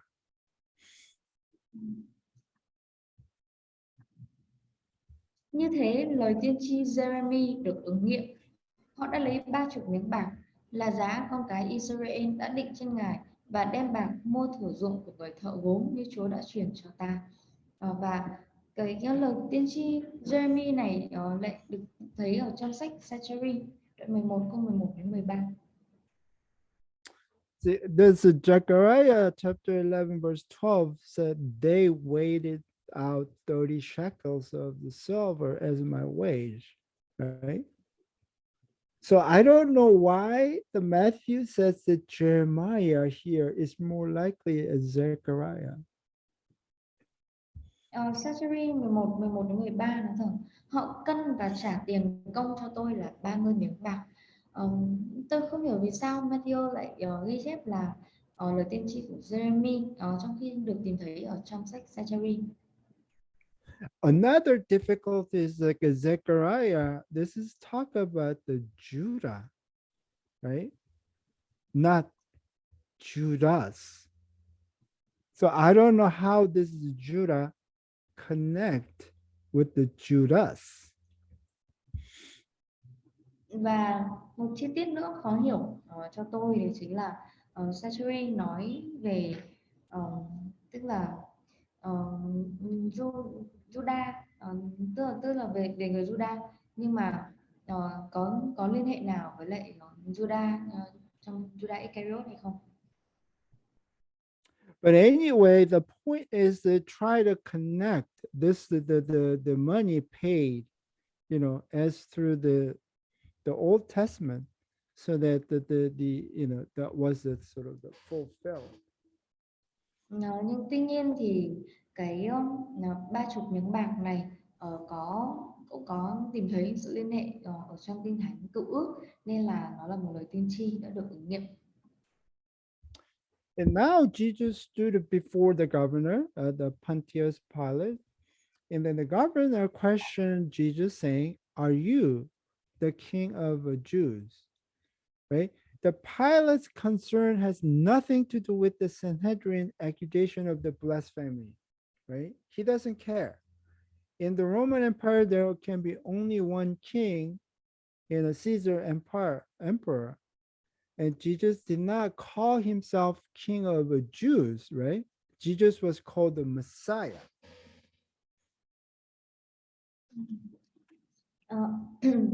Bây giờ Đức Giêsu đứng trước quan thống đốc, tức là Bôn-sơ Phi-lát, quan hỏi ngài: anh có phải là vua dân Do Thái không?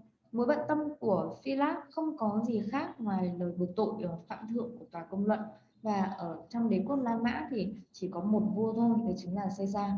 Chúa Giêsu không tự xưng ngài là vua của dân Do Thái, nhưng Chúa Giêsu được gọi là Chúa Cứu Thế. So what the governor asked was this is a political question, right? Are you a king of Jews? Political question. Và câu hỏi của thống đốc anh có phải là vua dân Do Thái không, thì đây là một câu hỏi mà mang tính chất chính trị.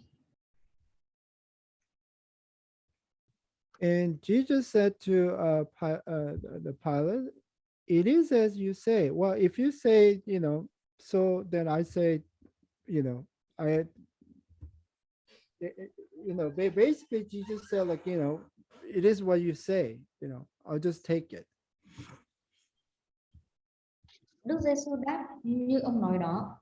Thì như Chúa nói rằng đúng như ông nói như thế.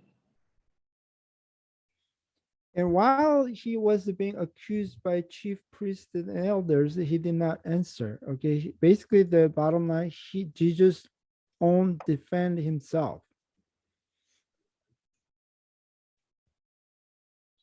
Trong lúc bị các thượng tế và trưởng lão tố cáo, ngài không đối đáp gì cả, thì Chúa Giêsu đã không có nói lại, Chúa không có phản kháng để bảo vệ ngài. So why Jesus did not defend himself? Because he determined to die. Vì sao Chúa Giêsu lại không tự biện hộ? Bởi vì là ngài đã quyết định ngài sẽ chịu chết. And then Pilate said to Jesus, "Do you not hear how many things they testify against you?" Okay, but again, Jesus has already determined to submit himself to the will of his father to die on the cross. Okay, that's why he did not answer, Pilate with regard to even a single charge. So the governor was quite amazed. Nên Philip hỏi Ngài, anh không nghe bao nhiêu lời chứng tố cáo anh sao? Và Chúa Giêsu đã quyết định đồng phục ý của Đức Chúa Cha và Ngài sẵn sàng chết trên thập tự giá. Nhưng Ngài không đáp một lời nào, đến nỗi quan thống đốc rất ngạc nhiên. But the Luke actually describe more details what happened in this very, short time.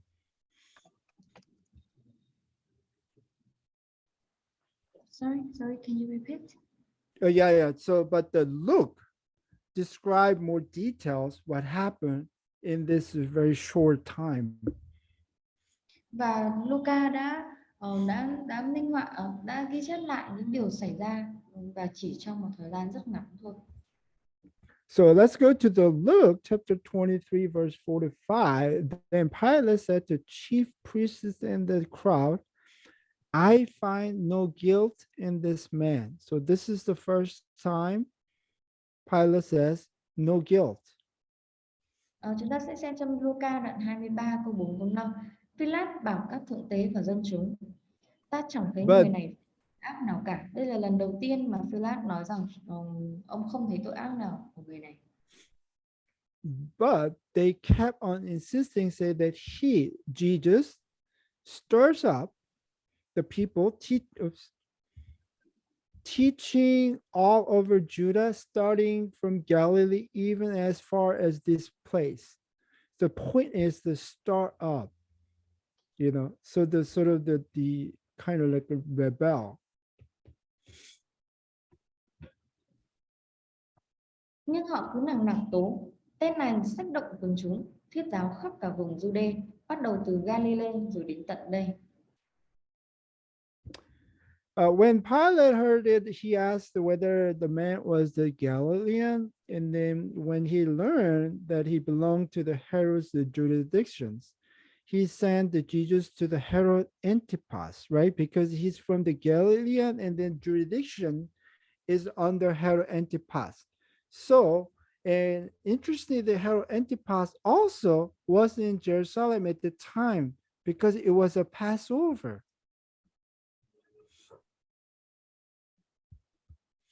Và nghe vậy, Philip điều tra xem ngài có phải người Galilee không. Biết ngài thuộc thẩm quyền vua Herod, tức là Herod Antipas. Philip sai giải ngài qua cho vua. Mấy ngày đó vua Herod đang ở tại Jerusalem bởi vì đó là kỳ lễ vượt qua. This is another reason Pilate may stay in the Herod Palace, because it's just not the Pilate, but also there was a Herod Antipas, very early morning, and then they're in the same building, so they don't need to move around too much. Và đó là lý do vì sao mà Herod, Philip và cả vua Herod đều ở tại khu vực cung điện của vua Herod ở tại đó, và có lẽ Chúa Giêsu được giải đến đây và bởi vì là mới sáng sớm và họ không phải di chuyển quá nhiều. And now Herod Antipas was very glad when he saw Jesus. Why? For he had wanted to see him for a long time, because he had been hearing about Jesus and was hoping to see some sign performed by Jesus. Like, what's the sign? Some sort of a miracle? I mean, it's not so sure, but he wants to see something performed by Jesus. Thấy Đức Giêsu, vua Herod mừng lắm vì từ lâu đã nghe đồn về ngài. Vua mong ước được gặp và hy vọng được xem ngài làm dấu lạ. Ông mong được trông thấy một phép lạ chăng? And the Herod questioned Jesus at some length, but Jesus answered, Herod nothing. And also the chief priests and then scribes were standing there and accusing Jesus, aggressively.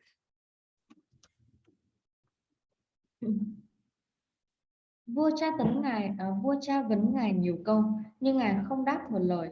Các thượng tế và các chuyên gia kinh luật đứng tại đó tố cáo ngài kịch liệt. And the Herod with his soldiers, after treating with the contempt and then mocking him, you see that the mocking is now, dressed Jesus in a gorgeous robe and then sent Jesus back to Pilate. Okay, so there is another layer of the mocking.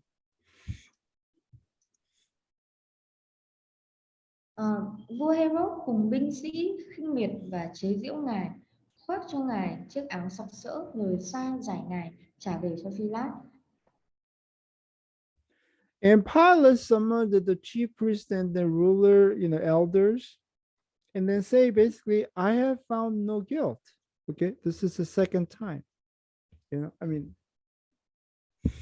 Phi-lát triệu tập các thượng tế, các nhà lãnh đạo cùng dân chúng và Phi-lát nói rằng ta chẳng thấy người này phạm tội ác nào. Đây là lần thứ hai Phi-lát nói điều này.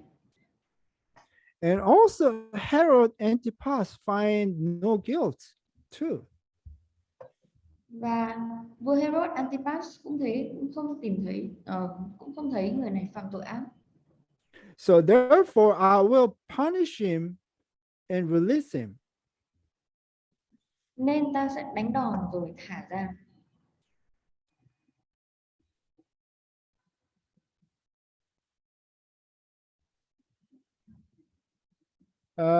But the according to John, again, here as the result of this, Pilate made effort to release Jesus, but the Jews cried out, saying, if you release this man, you are no friend of Caesar. Everyone who makes him out to be king opposes Caesars. So they're making like what?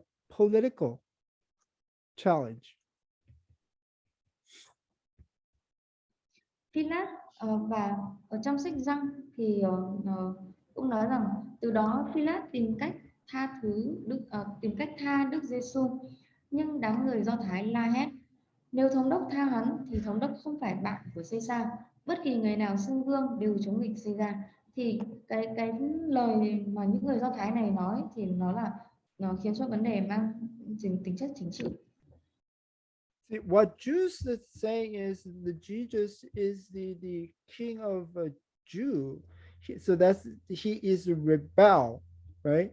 So if the pilot release this rebel, you are become part of that the rebel. Và người Do Thái nói rằng cáo buộc Chúa Giêsu là vua dân Do Thái, thì đấy là một cái sự nổi dậy và chống nghịch lại hoàng đế La Mã. Và nếu như mà Phi-lát tha cho Chúa Giêsu thì ông cũng sẽ đồng lõa với tội phản loạn. So therefore, when Pilate heard these words, he brought Jesus out and then sat down on the judgment seat at a place called the pavement. But in Hebrew, it's called the Gabbatha. Okay, so this sort of, if you go to Israel, this is sort of the stone pavement. They say this is called, this is the same place as this in the book of John. However, this road was built after the time of the Jesus, possibly after 135. So this cannot be the same the road as in the book of John. Khi Phi-lát nghe những lời này, ông đưa Đức Giêsu ra ngoài và ngồi xử tại chỗ gọi là nền lát đá, tiếng Do Thái là Gabbatha. Thì trong cái hình ở bên tay phải này, chúng ta thấy đây là một cái hình về cũng là nền lát đá và được tin là chính là Gabbatha ở trong trong từ Aram này. Nhưng mà con đường này được xây sau thời kỳ của Chúa Giêsu, nên là có lẽ nó không phải là nền Gabbatha ở trong Kinh Thánh. But interestingly, John mentioned timing here. It was about 6th hour. That means about the 6 a.m. You know how early it is, right? And then Pilate said to Jews, "Behold your king," right? So that was very early in the morning, 6 a.m. Và Giang cũng đề cập đến thời điểm hôm ấy là ngày chuẩn bị của lễ vượt qua, khoảng giờ thứ sáu, tức là 6 giờ sáng, thì cái giờ đấy là một cái giờ rất là sớm. Và Phi-lát nói với dân chúng, đây là vua của các người. So now at the feast, the governor was accustomed to release for the people any one prisoner whom they wanted. Okay. And so this is called the Passover Pardon. And all four Gospels know that Pilate annually made these gestures. And for many resources from both Jewish and then pagan, we know that the people could be pardoned on the holidays, such as the emperor's birthday. Okay. And then actually the papyri and other literary tradition speaks of people being released at the Passover time. So we have the record of this kind of event. So, probably historically correct. Và vào dịp lễ, quan thống đốc có lệnh ân xá hoặc tù nhân tùy theo ý dân chúng. Thì đây là lễ ân xá và kỳ lễ vượt qua, và tất cả 4 sách phúc âm đều cho chúng ta biết Phi-lát thực hiện hành động này, và từ nhiều nguồn khác nhau, cả từ người Do Thái và cả dân ngoại, thì chúng ta cũng biết là mọi người có thể được ân xá vào các ngày lễ, ví dụ như là vào ngày sinh nhật của hoàng đế. Và những cái nguồn những cái nguồn văn học truyền thống thì cho chúng ta biết là mọi người được thả ra vào thời kỳ vào kỳ lễ vượt qua. Well, at the time, they were holding a notorious prisoner called the Barabbas. So when people gathered together, Pilate said to them, "Whom do you want me to release for you, a Barabbas or Jesus who is called the Christ?" For he knew that because of envy, they had handed the Jesus over. So Pilate was fully aware that the Jesus was not a threat politically. Okay. It was because the temple and synagogue authority was jealous of him. The here jealous in the sense of political. Okay. Because the Jesus gained more popularity among people. Lúc đó có một tù nhân khét tiếng tên Baraba. Khi dân chúng tụ tập, Phi-lát hỏi, các người muốn ta tha ai, Baraba hay Giêsu, người mệnh danh là Chúa Cứu Thế? Vì ông biết rõ bởi lòng ganh ghét họ đã nộp ngài. Như thế thì Phi-lát nó hoàn toàn hiểu rằng Chúa Giêsu không có Chúa Giêsu không có nguy hiểm, và chỉ bởi vì những người lãnh đạo của đền thờ và hội đường ghen tị với ngài, vì họ ghen tị với cái cách hiểu theo chính trị, bởi vì là họ thấy Chúa Giêsu càng ngày càng nổi tiếng. See, according to Luke, it says a Pilate wanting to release Jesus. Và theo Luca thì Phi-lát muốn thả Đức Giêsu. But interestingly, in the book of Matthew, it described the Pilate's wife. While he was sitting on the judgment seat, his wife sent him a message saying that have nothing to do with the righteous man. For last night I suffered greatly in a dream because of him. So again, there is a very interesting contrast. Okay. So there is a Gentile woman. Her insight, is the contrast with the spiritual leader of all those priests and elders. They are foolish. Và một chi tiết rất thú vị ở trong Matthew đoạn 27 câu 19, đó là khi Phi-lát đương ngồi xử án, vợ ông sai người đến nói, đừng đụng đến người công chính đó, vì hôm nay tôi bị khổ sở nhiều trong giấc chiêm bao về người đó. Thì chúng ta cũng thấy một cái sự tương phản nữa, đấy là sự tương phản giữa cái sự hiểu biết của một người phụ nữ người ngoại với lại cái sự dại dột về thuộc linh của chính những người thượng tế và các trưởng lão. But the chief priests and the elders persuaded the crowds. So this is the key point. Persuaded the crowd to ask for Barabbas and to put Jesus to death. Nhưng các thượng tế và các trưởng lão xúi giục dân chúng xin tha Baraba và giết Đức Giêsu. So who is this the crowds? Right? Obviously, it can be only Jews.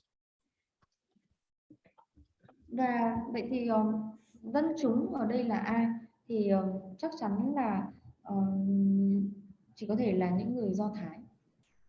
But likely, most of them are the Jews of Judea. Okay?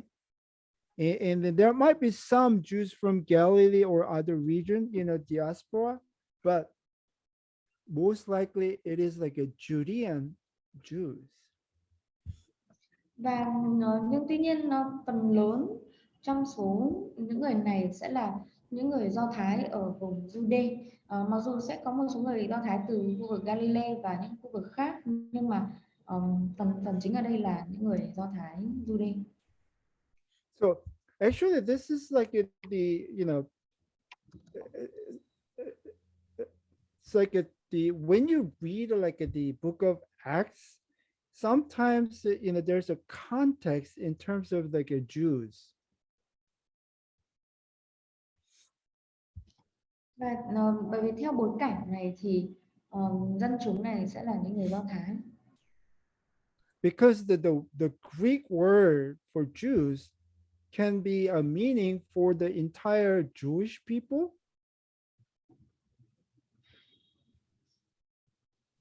Là bởi vì từ tiếng trong tiếng Hy Lạp cho chỉ đến người Do Thái này sẽ chỉ về toàn bộ những người Do Thái nói chung. But another meaning is that actually the Jews in Judea. Nhưng tuy nhiên một cái nghĩa thứ hai của từ đấy chính là những người Do Thái ở Jude. So especially when Peter, challenged the people, say you Judean killed the the Jesus, it could be the entire Jewish people, but it could be only the more like a Jews in the Judean region. Và khi mà Matthew ghi chép điều này thì có lẽ ý của ông muốn nói đến không không phải là toàn bộ những người Do Thái nói chung mà là những người Do Thái ở tại Jude. So remember the apostle Peter is from the Galilee, right? He's a Galilean, right?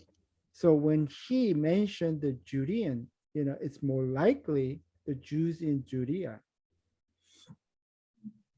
Và chính Matthew cũng là một người Galilee nên là khi ông đề cập đến từ người Do Thái thì sẽ là những người Do Thái ở Jude.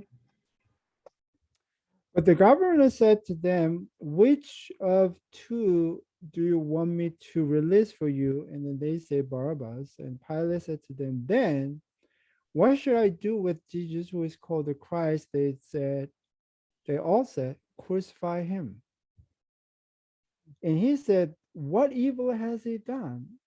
But they kept shouting all the more, saying, crucify him. Why did they say that? Because they want him dead, because their leaders want him dead. They had no idea. They just followed their leaders because they respect their religious leaders.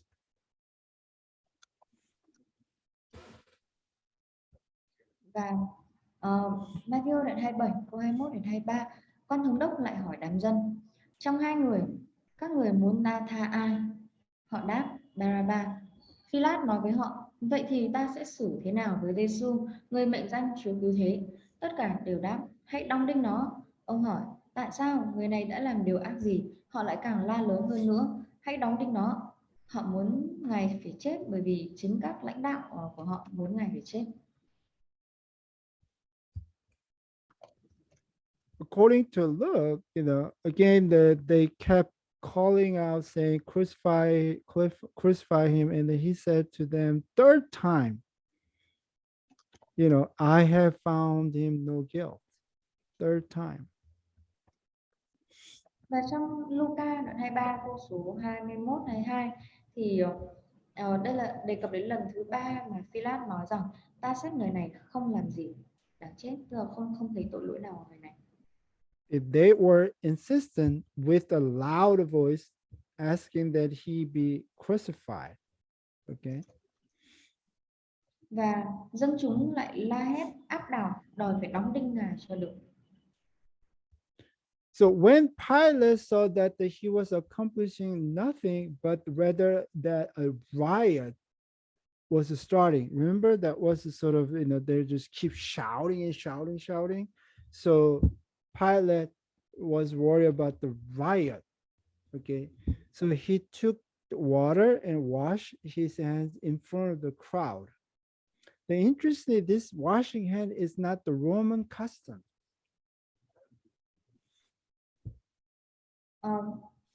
Phi-lát thấy không làm được gì mà lại gây thêm náo động, tức là bởi vì dân chúng la hét càng càng ngày càng lớn tiếng thì ông lấy nước rửa tay trước mặt dân chúng. Thì cái việc lấy nước rửa tay này không phải là một cái tục lệ của người La Mã. And saying, I am innocent of this man's blood, see to that yourself. So probably the Pilate understood the Jewish culture in which the washing one's hands in water is ritually cleans them. So in this way, he declared his innocence. Rồi bảo ta vô tội về máu của người này, các người phải chịu trách nhiệm lấy. Có lẽ là ông hiểu được văn hóa của người Do Thái và việc rửa tay bằng nước là một cái sự rửa sạch theo nghi, một cái sự để rửa sạch theo nghi lễ, và ông tuyên bố rằng ông vô tội. And all the people said, this is like all the people said, his blood shall be on us and our children. Why our children? Cả dân chúng đáp, nguyện máu của hắn đổ trên đầu chúng tôi và con cháu chúng tôi. Vì sao họ lại nói đến con cháu của họ? If you read Ezekiel chapter 18, verse 19 and 20, it says, let's just read it. Like I say, the person who sins will die, and the son will not bear the punishment for the father's iniquity, nor will the father bear the punishment for the son's iniquity. Okay. So they know the principle, but yet they say, his blood is on our children. Và chúng ta sẽ xem trong Ezechiel đoạn 18 câu số 19 20, linh hồn nào phạm tội, linh hồn đó sẽ chết. Con không mang tội của cha, cha cũng không mang tội của con. Sự công chính. See, at this point, the whole crowd is not rational. There's some sort of I think they just followed what the religious leader just said. Tức là những người Do Thái này họ biết về nguyên tắc con không mang tội của cha, cha cũng không mang tội của con.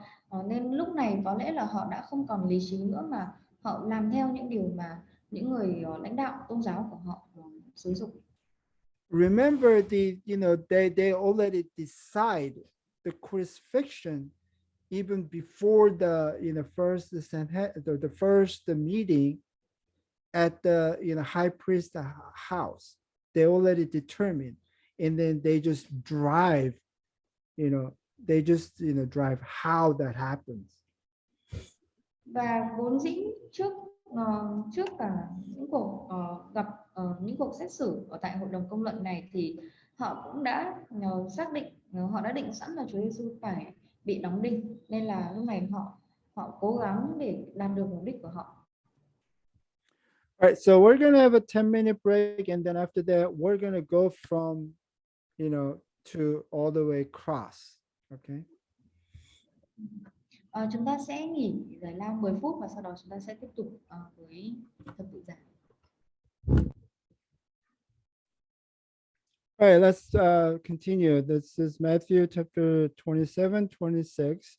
Then Pilate released the Barabbas for them, but after having Jesus scourged, and he handed him over to be crucified.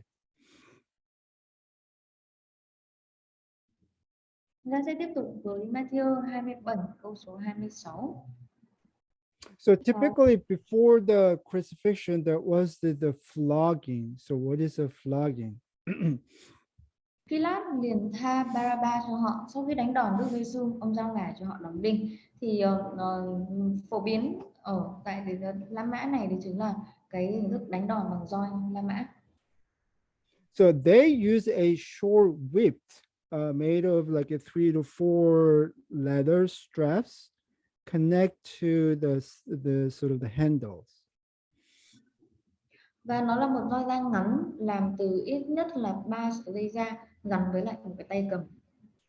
But the key point is that the leather straps were knotted with a metal or sometimes a sharp bones, Nhưng vấn đề đấy là những sợi dây da này được buộc với lại một miếng kim loại hoặc là đôi khi là và đôi khi là cả những cái mẩu xương sắc nhọn nữa. So it would tear into the flesh and then sometimes you just rip it. Và nó sẽ móc vào da và xé toạc ra. And sometimes the bones showed. Và đôi khi còn làm lộ cả xương của người đó. So obviously the lots of bleeding with intense pain was the result. Và kết quả chắc chắn là sẽ làm đổ máu rất là nhiều và cùng với lại nỗi đau khủng khiếp.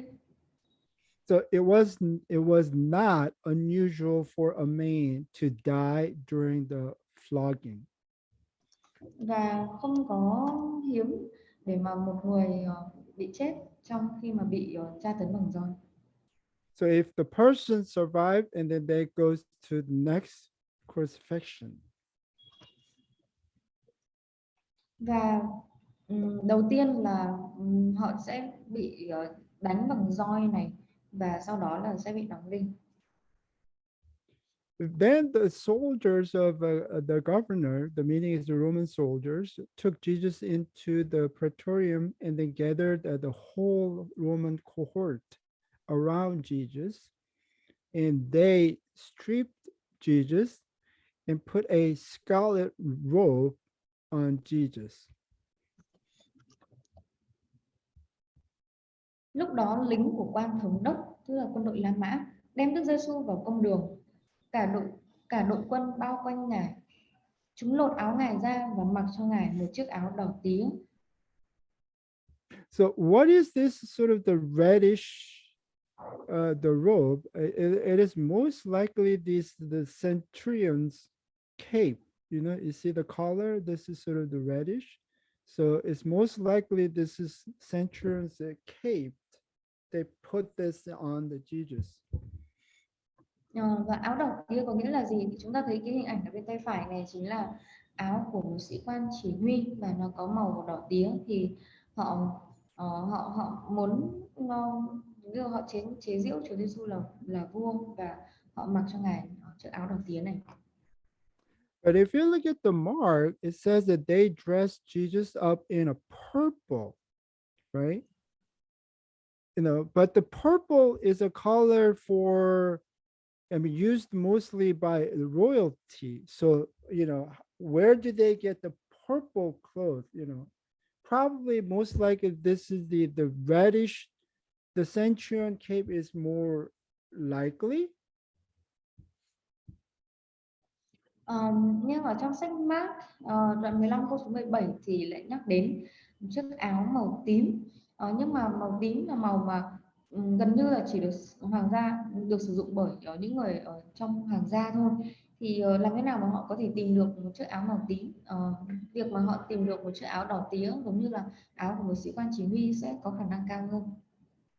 But I think there's reason the Mark used the word the color purple because the whole point is the mocking, to make fun of Jesus, right? So, here what they're trying to do is to try to make Jesus as a sort of the look of a king.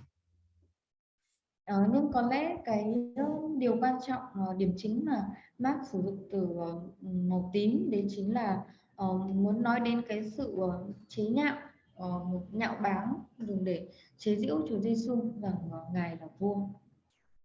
Actually, that's what Matthew described more. It says, and after twisting together a crown of thorns, so that imitating the king's crown, they put it in on Jesus' head.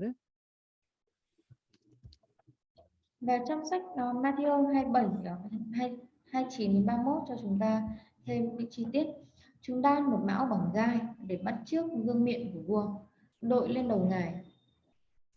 And a reed in his right hand, so that imitates a king's scepter. See this king's scepter? And then they knelt down before Jesus and they mocked him, saying, Hail, King of the Jews. Đặt vào tay ngài một cây sậy để bắt chước cái vương trượng của vua, rồi quỳ xuống trước mặt ngài và chế nhạo: hoan hô vua dân Do Thái. They spat on him and took the reed and then began to beat him on the head. Chúng khạc nhổ trên ngài và lấy cây sậy đánh vào đầu ngài. After they had mocked him, they took the scarlet robe off him and then put his own garment back on him and they led him away to crucify him. Chế nhạo ngài xong, chúng lột áo đỏ tía ra và mặc áo lại cho ngài, rồi dẫn đi đóng đinh. As they were coming out, they found a man of a Cyrene named the Simon. So we have the name, and then this is the from where he come from. Khi đi ra, họ gặp một người quê ở Cyrene tên là Simon. Chúng bắt ông này vác thập tự giá cho ngài. So on the November 10th, 1941, a single chamber burial cave was found just southeast of old city of the Jerusalem in the Kidron Valley, and this is sort of the plain of that the burial cave. Và vào mùng 10 tháng 11 năm 1941 thì có một cái hang động để chôn cất, có một phòng đã được tìm thấy ở phía phía đông nam của khu vực thành cổ Jerusalem ở tại thung lũng Kidron. So this the tomb chamber had survived the centuries untouched by the tomb robbers because the entrance was blocked by stones. Và ngôi mộ này thì đã tồn tại nhiều thế kỷ mà được nguyên vẹn, không bị những người trộm mộ đụng đến. So they discovered the 11 ossuaries. You know that was a bone box. Và ngôi mộ này vẫn còn nguyên cái hòn đá dùng để chặn ở ngoài cửa mộ. Ở trong số 11 cái dương hài cốt tìm thấy ở bên trong thì có 9 cái dương được khắc chữ. So out of 11, the 9 bone box were inscribed, and then one in the Hebrew, Aramaic, and then another one bilingual, and then the rest was in Greek. Một cái được khắc bằng tiếng Hebrew hoặc là tiếng Aram, một cái thì được khắc bằng cả hai ngôn ngữ và còn lại là bằng tiếng Hy Lạp. And there are two Simon Bombachs, and then there's like the one Simon actually said Sarah, the name, and then there's a Simon. So we think that is the Simon's the daughter Sarah, and then she's from the Ptolemaios. Và trong một cái dương mà có đọc được cái từ Simon thì có khắc Sarah, con gái Simon của Ptolemais. So there are three ancient cities with the name Ptolemais. One in the Palestine is sort of the modern Akko, and then the second one is in Egypt, but there's no evidence of the Jewish community at the time. Okay, and then the third one is actually the west side of the Syrian. Và trong số những cái có ba thành phố cổ có tên là Ptolemais, một là ở Palestine là Akko hiện đại, một ở Ai Cập, nhưng mà không có bằng chứng nào về việc có xuất hiện một cái cộng đồng Do Thái ở tại Ai Cập thời kỳ đó, và một ở phía tây Syria.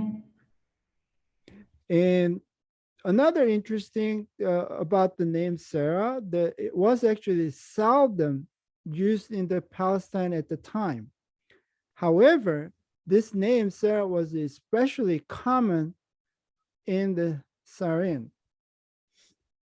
Một điều thú vị nữa là về cái tên Sarah, thì Sarah là một cái tên ít khi nào, rất hiếm được sử dụng ở tại Palestine vào thời kỳ đó, nhưng mà lại đặc biệt phổ biến ở Syria. So we think that the Syrian is the best guess for this Sarah's origin. Like, she's from the most likely the Ptolemaios in the Syrian. Nên là dựa trên những điều này và những bằng chứng khác từ trong ngôi mộ thì Syria sẽ là cái địa điểm dự đoán phù hợp nhất cho nguồn gốc của quê quán của Sarah. In another ossuary, it was inscribed several times with the names of Simon, and there's another name, Alexander. Và cùng với lại trong một cái dương được hài cốt khác cũng được khắc vài lần những cái tên là Simon và Alexander. So actually, there's the two lines here, and then the top one read Alexander, and then the bottom one reads Simon. Và nó có hai dòng bên trên là Alexander, dòng bên dưới là của Simon. Typically, we think that the first one is the son of the next person. So basically, this is son and father. So this is like it's a Alexander, son of Simon. Và Alexander là tên của người nam, nên là và dựa trên cái cách viết của ngày xưa thì sẽ hiểu là Alexander, con trai của Simon. But actually, if you go to the Mark chapter 15, verse 20 to 21, there is a name of a children of Simon. It says, Simon of the Cyrene, who was coming in from the country, the father of Alexander and the Rufus. See, there is Alexander. Và khi mà đối chiếu với lại Mark đoạn 15 câu 20-21 thì chúng ta thấy họ ép buộc Simon người Cyrene, cha của Alexander và Rufus, vừa từ ngoài đồng về ngang qua đó vác thập tự giá cho ngài. So on the other side, actually, there is another inscription. On the top one, it's like it's called the Simon Ale. Simon Ale. We don't know what the second part. Và một ở trên cái nắp của cái dương đấy thì cái câu khắc đấy là Simona, tức là Simon và Alex, nó không chắc lắm. But the second line is clearly Alexander, and then third line is again the Simon. It says Alexander, possibly son of Simon. Và dòng thứ hai đấy là Alexander và dòng thứ ba đấy là Simon. Simon rất là rõ ràng. And on the lead, there's another inscription. It says that the upper one is Alexandros, right? This is the Alexander. So this, the Ashuri belongs to this person, Alexander. Và một một cái câu khắc ở trên nắp đấy chính là Alexandros, có nghĩa là của Alexander trong tiếng Hy Lạp. And then the lower part is the Hebrew. It says Alexander, and then the second part is not so sure. Và cái dòng thứ hai đấy là cũng là Alexander bằng tiếng Hebrew, bằng tiếng Do Thái, nhưng mà có một cái từ thứ hai thì không rõ. But it might be the misspelling because the last letter. If you change the last letter, the meaning is the people in the siren. Nhưng tuy nhiên có thể là một cái lỗi sai chính tả, bởi vì là chỉ cần thay đổi một cái từ cuối cùng thôi thì sẽ là một từ trong tiếng Do Thái, có nghĩa là người Syren. So based on this, the evidence, the scholars think that this tomb belonged to the family of Simon. Nên có lẽ dựa trên những cái bằng chứng khảo cổ học này thì có thể đoán được đây chính là Simon, người Syren. But we don't know whether this Simon is the same as the Simon in the Bible. Okay. Nhưng tuy nhiên chúng ta cũng không biết được liệu đây có phải là Simon được nhắc đến ở trong kinh thánh đoạn này không. But at least that this suggested that the name and the place in the Bible is sort of the real. Nhưng ít nhất chúng ta xác định được những cái tên và những cái địa điểm ở trong kinh thánh là có thật. And this person Simon, basically bear the Jesus cross, in the many like a sort of the painting, the Jesus like carrying the entire cross, but that's not the custom at the time.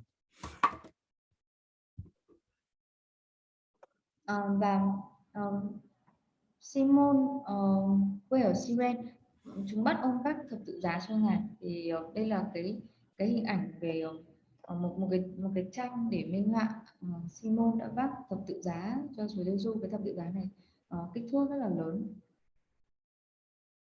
So most likely the Simon carries it's called the crossbeam. Okay, so this is called the crossbeam or the patibulum. This was usually tied to the condemned prison's arms and then carry all the way to the the crucifixion place. Okay, so the vertical is on the place of the crucifixion. Only the crossbeam is carried. Và ở đây thì thực chất thì cái thanh ngang được gọi là patibulum thì thường được cột vào tay của người tù mà bị xét xử này, và cái thanh dọc thì đã được chôn sẵn ở tại cái địa điểm đóng đinh rồi. So two main reasons for this procedure. So the first one is to further publicly disgrace the person. And then the more importantly, the second part is to make him tired. Và có hai lý do cho cái thủ tục này. Thứ nhất là công khai sỉ nhục ngài trước cả công chúng hơn nữa, và thứ hai đấy là để làm cho ngài bị mệt mỏi. So he goes to all the way to the crucifixion place. Okay, so based on the tradition, that is like it's now there is a church. It's called the Church of the Holy Sepulchre. Và chúng ta sẽ đến với địa điểm đóng đinh. Thì ở tại khu vực này có một cái nhà thờ được gọi là nhà thờ của ngôi mộ thánh, tức là mộ của Chúa Giêsu. Right. So, and when they came to a place called a Golgotha, okay, so this is the Aramaic word, okay, Golgotha. The meaning is a skull. So, which means place of a skull. So, you know, today, if you go to Israel, the Jerusalem, you know, they sort of, you know, lead you to this, like I say, you know, it looks like a skull, right? So they say this is the Golgotha. Matthew 27 câu 33, đến một nơi tên Gogotha, đây là từ tiếng Aram có nghĩa là sọ. Và ngày nay khi mà chúng ta đến Jerusalem thì họ sẽ đưa chúng ta đến khu vực này, đến đồi Gogotha, và chúng ta sẽ thấy hình ảnh mà khá là giống một cái sọ. Right. So, and then, you know, based on the tradition, that church, you know, Church of the Sepulchre actually covers the Golgotha and then the tomb itself. Và cái hình ảnh ở bên tay trái chúng ta thấy đây là cái hình ảnh lát cắt của cái nhà thờ này, thì nhà thờ bao gồm cả khu vực đồi Golgotha và lăng mộ của Chúa Giêsu. But you know, you need to understand the sort of how the area changed over time. So in the sort of the 8th century BC, it was a sort of the rock quarry. This area is sort of the rock quarry. Và ở đây chúng ta thấy có một cái khu vực, một cái phần đá nó trũng xuống. And then the 1st century BC to 1st century AD, it looks like this is some sort of the cemetery or some sort of the garden in this area, because we find many tombs in this place. Và ở trong cái khu vực mỏ đá này thì người ta tin rằng vào thế kỷ thứ nhất trước công nguyên cho đến thế kỷ thứ hai sau công nguyên, thì đây là một cái khu vực là vườn và giống như là để nơi để chôn cất nữa, bởi vì là họ tìm thấy khá là nhiều ngôi mộ tại đây. So in the 1st century, we think there was some sort of the hill, you know, and then this may be the, you know, the place of the crucifixion, you know, Calvary or Golgotha. Và họ cũng tin rằng ở tại khu vực này, bởi vì đây cũng từng là một nghĩa trang, nên là cái khu vực đồi Golgotha này họ cũng sẽ sử dụng để đóng đinh hoặc là để sử dụng. But in the AD 136, the emperor Hadrian built the temple. So when they built the temple, they just removed this entire hill. Nhưng vào năm 136 sau công nguyên thì Hadrian đã xây một cái đền thờ ở tại nơi đây, và khi mà xây dựng thì đã xóa sổ cái khu vực đồi Golgotha kia. In the AD 326, the emperor, the Constantine built the church on this place. Và vào năm 326 sau công nguyên thì Constantine đã xây dựng nhà thờ tại đây. But this original Byzantine church was destroyed by Muslim in the 80 or 1009. Và vào năm 1009 thì cái nhà thờ đấy cũng đã bị phá hủy bởi một người Hồi giáo là Caliph. And the later church rebuilt by the Byzantine and the Crusaders. Và sau đó vào năm 1048 thì hội thánh lại được xây dựng lại bởi Byzantine và những người theo Chúa. So we don't know the exact locations because there's no longer hill, you know, anymore. Và chúng ta không biết được cái vị trí chính xác bởi vì là ngày nay thì cái đồi này không còn nữa.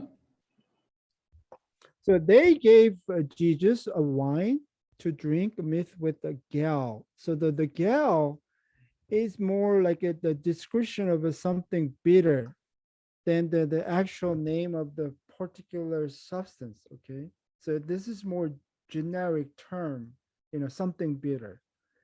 Eh, but Chúng the mark says what it is. Actually, it was a myrrh.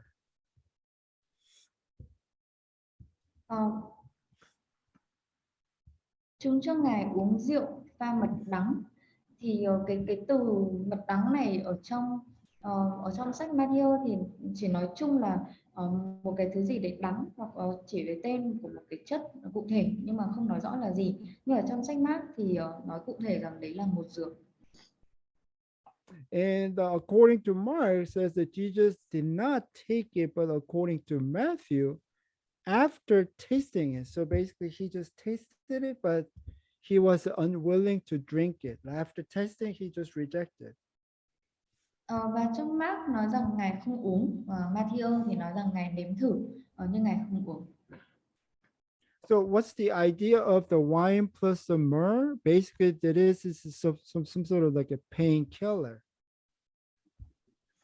Và thực chất thì một dược tức là cũng được sử dụng để làm giảm đau. So Jesus refused to drink the painkiller, and the why? I mean, the none of gospel, explains, the why. So we don't bother to explain either. Vậy thì Chúa Giêsu đã từ chối uống thuốc giảm đau. Vì sao Chúa lại từ chối thì không có thuyết giảng phúc âm nào giải thích. And when they had crucified him, and then according to Mark, it was the third hour, which is about 9 a.m. when they crucified him. So remember that it was about the 6 a.m., before the Pilate, right? Now he's on the cross. That is about the 9 a.m. Và Matthew đoạn 27 câu 35 thì nói về việc đóng đinh Chúa sau khi đóng đinh Ngài. Và ở trong sách Mark thì cho chúng ta cụ thể hơn, đấy là vào giờ thứ ba, tức là vào lúc 9 giờ sáng. So in late 1968, some tombs were discovered and then excavated. Thì vào cuối năm 1968 thì một vài ngôi mộ đã được phát hiện và khai quật. And the tomb number one had two chambers, A and B. And then it contained all 12 the burial place. Và ngôi mộ số 1 thì có hai phòng, phòng A và phòng B, và nó bao gồm tổng cộng là 12 cái ngôi mộ, 12 cái nơi để chôn cất. So in this the burial place, they discovered very interesting again the bone box ossuary of Jehohanan. Và trong cái ngôi mộ số 1 này thì có một cái dương hài cốt của Jehohanan. See, under the upper one, it says the name Yehohanan, son of this name is a sort of unknown, but most likely the name of the fathers. Và trên cái lời khắc thì đọc được là Joanna, con của cái từ đằng sau thì không rõ nghĩa, nhưng có lẽ là tên của cha. So inside of this the bone box, they found very interesting heel bone, like the heel, on the foot, the heel bone. Và ở trong cái dương này thì ở trên cái hài cốt mà tìm được thì ở trên xương gót chân có tìm thấy một cái mẩu kim loại.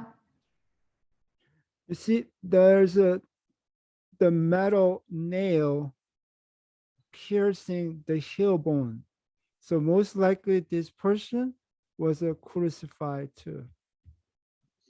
Một cái đinh bằng kim loại đã tìm thấy ở trên cái xương chân này thì có khả năng là người này đã bị đóng đinh. All right, so we're gonna go like at the last 7 sayings of Jesus on the cross. Okay, so this is the first one. When they came to the place called the skull, Golgotha, there they crucified him. Then the criminals, one on the right, on the left, and then Jesus was saying, "Father, forgive them, for they do not know what they're doing." So that was the, sort of the first saying.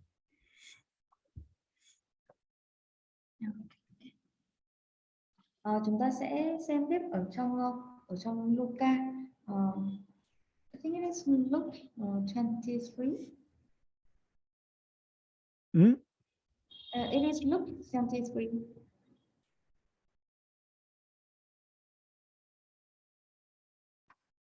This one? The Hmm. address of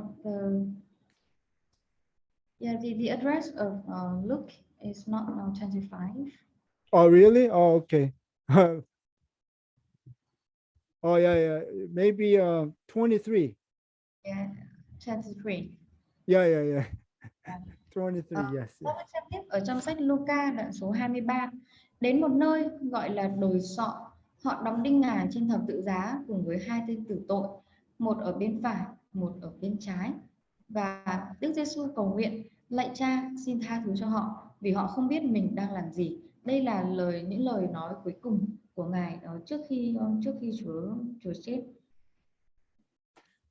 And they cast the lots, dividing up his garments among themselves. And then the Matthew says a similar thing. They divide up his garment among themselves by casting lots. However, the book of John describes much more details what happened. Và họ bắt thăm chia áo sống của Ngài, và trong sách Matthew đoạn 27 câu 35 cũng nói điều đó. Họ chia nhau áo sống của Ngài bằng cách bắt thăm, nhưng mà trong sách Giăng thì cho chúng ta thêm những chi tiết khác. So according to John, the soldiers took his garments. That mean is the outer garment, okay, and made 4 parts, and then to every soldier a part. Okay, so they just like you say, take the 4 part, and then they just they just took it one each. Cán lính đóng đinh Đức Giêsu ở trong Giăng đoạn 19 câu số 23-24. Cán lính đóng đinh Đức Giêsu xong, lấy áo sống Ngài chia làm 4. Ở đây áo sống tức là áo ngoài của Ngài, mỗi người một phần. Right, but for the it says the next one is in English it would say coat, but actually this is the undergarment, like inside. Okay, undergarment. And then John says very interestingly, now the undergarment was without seam, woven from the top throughout. The meaning is, from the top to bottom, this is the whole thing is one piece.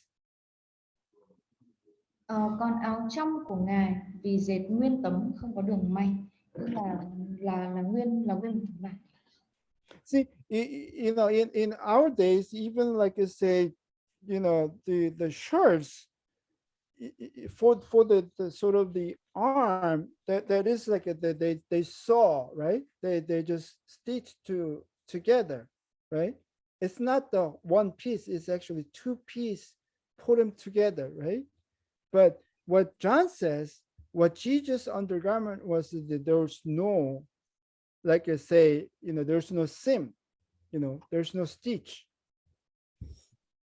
Và ví dụ như ngày nay thì áo của chúng ta chẳng hạn, thì chúng ta thấy là ở trên cái khu vực vai này thì cái phần vai này, phần tay này tức là được may từ những cái miếng vải khác nhau và ghép lại. được may lại, nhưng mà Giăng đã miêu tả áo trong của Chúa Giêsu không có đường may, tức là không có cái đường chỉ để may từ các cái mảnh vải khác nhau. So that's why they don't make it, four pieces. They don't like, tear apart, but they just do the cast a lot. Who gets that? Nên là bởi vì không có đường may nên là họ quyết định là sẽ không có xé, không có xé ra, nhưng mà bóc thăm để xem là ai sẽ nhận được cái áo đấy. So the question is, why John makes this like an undergarment so special? Nhưng câu hỏi đặt ra là vì sao Giăng lại miêu tả áo trong của Chúa Giêsu rất là đặc biệt như thế? See, the Josephus says of the garment of the high priest. Okay, this is what Joseph says. This garment was not composed of the two pieces, nor was it sewed together upon the shoulder and the side, but it was one long vestment, long, the undergarment, right? So that was a very, distinctive feature of the high priest undergarment. There's no stitch. It's not sewed. Và Josephus có nói về áo của thầy tế lễ thượng phẩm. Trang phục này, áo này không được may từ hai mảnh, hoặc là không được khâu lại với nhau ở khu vực vai và các cái phần phần bên, nhưng mà nó là một bộ lễ phục dài. So, what John tried to say is that the Lord Jesus had a sort of the undergarment similar to the high priest. Và ý của Giăng muốn nói về Chúa Giêsu giống như là thầy tế lễ cả, và ngài mặc một trang phục từ cái áo bên trong giống như thế.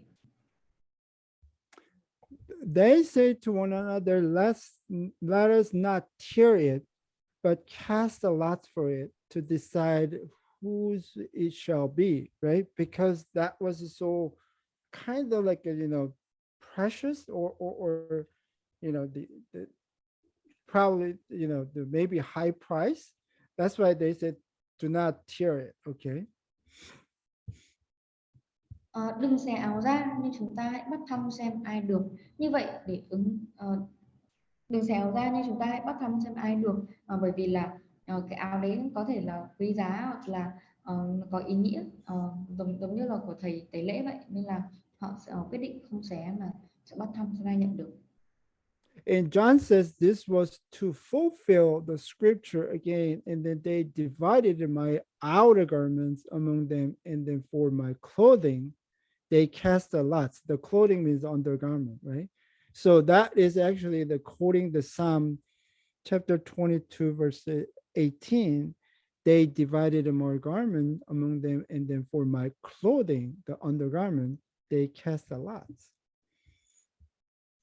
Và sứ đồ Giăng nói tiếp rằng như vậy để ứng nghiệm lời Kinh Thánh, chúng chia nhau áo sống tôi và bắt thăm lấy áo trong của tôi.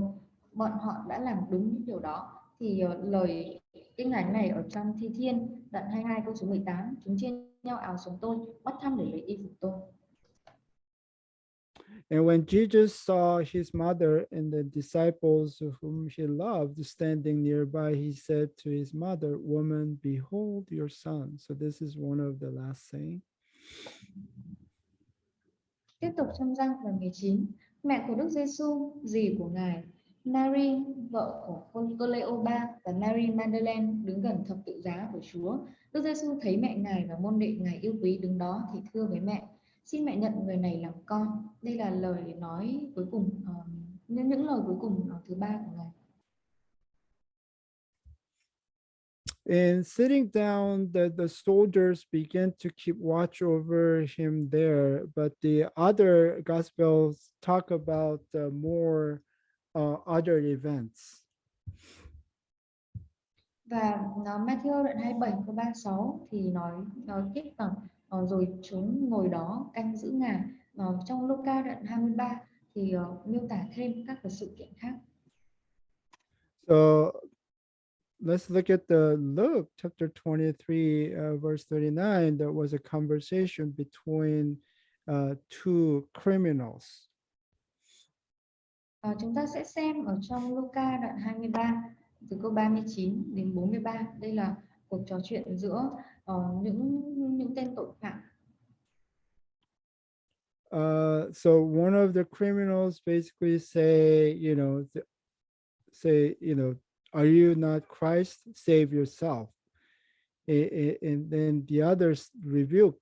They said, do you not even fear God? And since you are under the same sentence of the condemnations. Một trong hai tên tử tội đang bị treo trên thập tự giá cũng phỉ báng Ngài. Ông không phải là Chúa cứu thế sao? Hãy tự cứu mình và cứu luôn chúng tôi đi. Nhưng tên cướp kia của trách nó: bị cùng một hình phạt mà mày không sợ Đức Chúa Trời sao? Mày và tao bị xử thật công minh, vì hình ta chịu xứng với tội ta làm. Nhưng người này không làm điều gì trái. So the second person said that Jesus has done nothing wrong, and then then asked Jesus, like, remember me when you come in your kingdom, right? So he's talking about kingdom. Và người tử tội thứ hai này nói rằng Chúa Giêsu không làm điều gì sai trái, và người này nói tiếp: lạy Đức Giêsu, khi vào đến nước Ngài, xin nhớ đến con. So Jesus said to the second person, truly I say to you, today you shall be with me in paradise. Okay, so here we have a concept of a paradise. This is not heaven. Chúa đáp: thật ta bảo cho con biết, trong hôm nay con sẽ ở với ta trong Paradis. Thì đây là lần đầu mà khái niệm về Paradis được nói đến, thì Paradis này không phải là thiên đàng. So for the Jewish, they have sort of so after death they go underworld. Đối với người Do Thái thì họ tin rằng sau khi chết thì họ sẽ đến một cái giống như là một cái thế giới sau đó. And then the righteous people go to the Abraham's bosom. Và người công chính thì sẽ được ở trong lòng của Abraham. But the evil one goes to just the underground. Nhưng mà người người người người ác, kẻ ác thì sẽ phải ở dưới, giống như là dưới đất.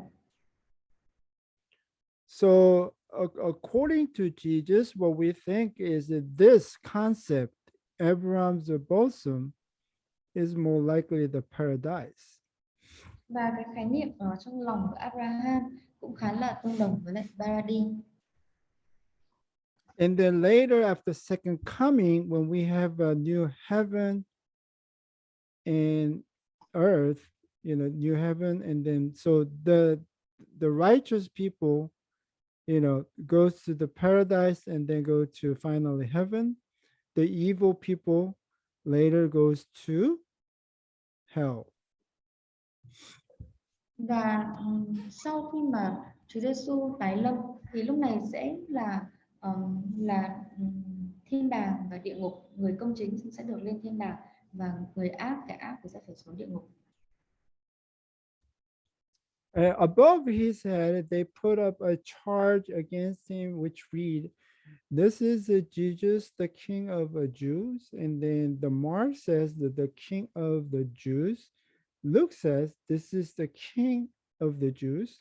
And then actually the John is the most the longest one. The Jesus, the Nazarene, the King of the Jews. Và tiếp tục ở trong Matthew 27 câu 37 thì nói rằng phía trên đầu ngài chúng để một bản án ghi: đây là Giêsu, vua dân Do Thái. và trong Mark cũng nói về vua dân Do Thái, Luca cũng nói đây là vua dân Do Thái. Nhưng ở trong Giăng, thì có nói nhiều, có nói cụ thể hơn, Giêsu người Nazareth, vua dân Do Thái, và bằng cả tiếng Do Thái, Latin và Hy Lạp. So according to John, it was written in three different languages: Hebrew and Latin and Greek. Theo Giăng thì cái bảng này được ghi bằng ba ngôn ngữ, tiếng Do Thái, tiếng Latin và tiếng Hy Lạp. And what's the message? Like, this is what will happen to any Messiah, the say king that happens to show up. Basically, submit to Rome, you have no hope. It's like the political message. Đây là một cái thông điệp về chính trị, có nghĩa là đây là điều sẽ xảy ra cho bất kỳ chúa cứu thế, tức là vua tự xưng là vua nào mà khi mà đã bị nộp cho người La Mã rồi thì sẽ không còn cứu vãn được.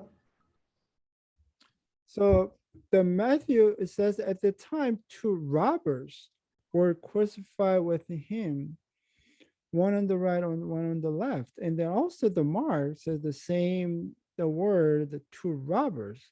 But here the robbers, the Greek word carries like a general meaning of the thief. It's a common thief.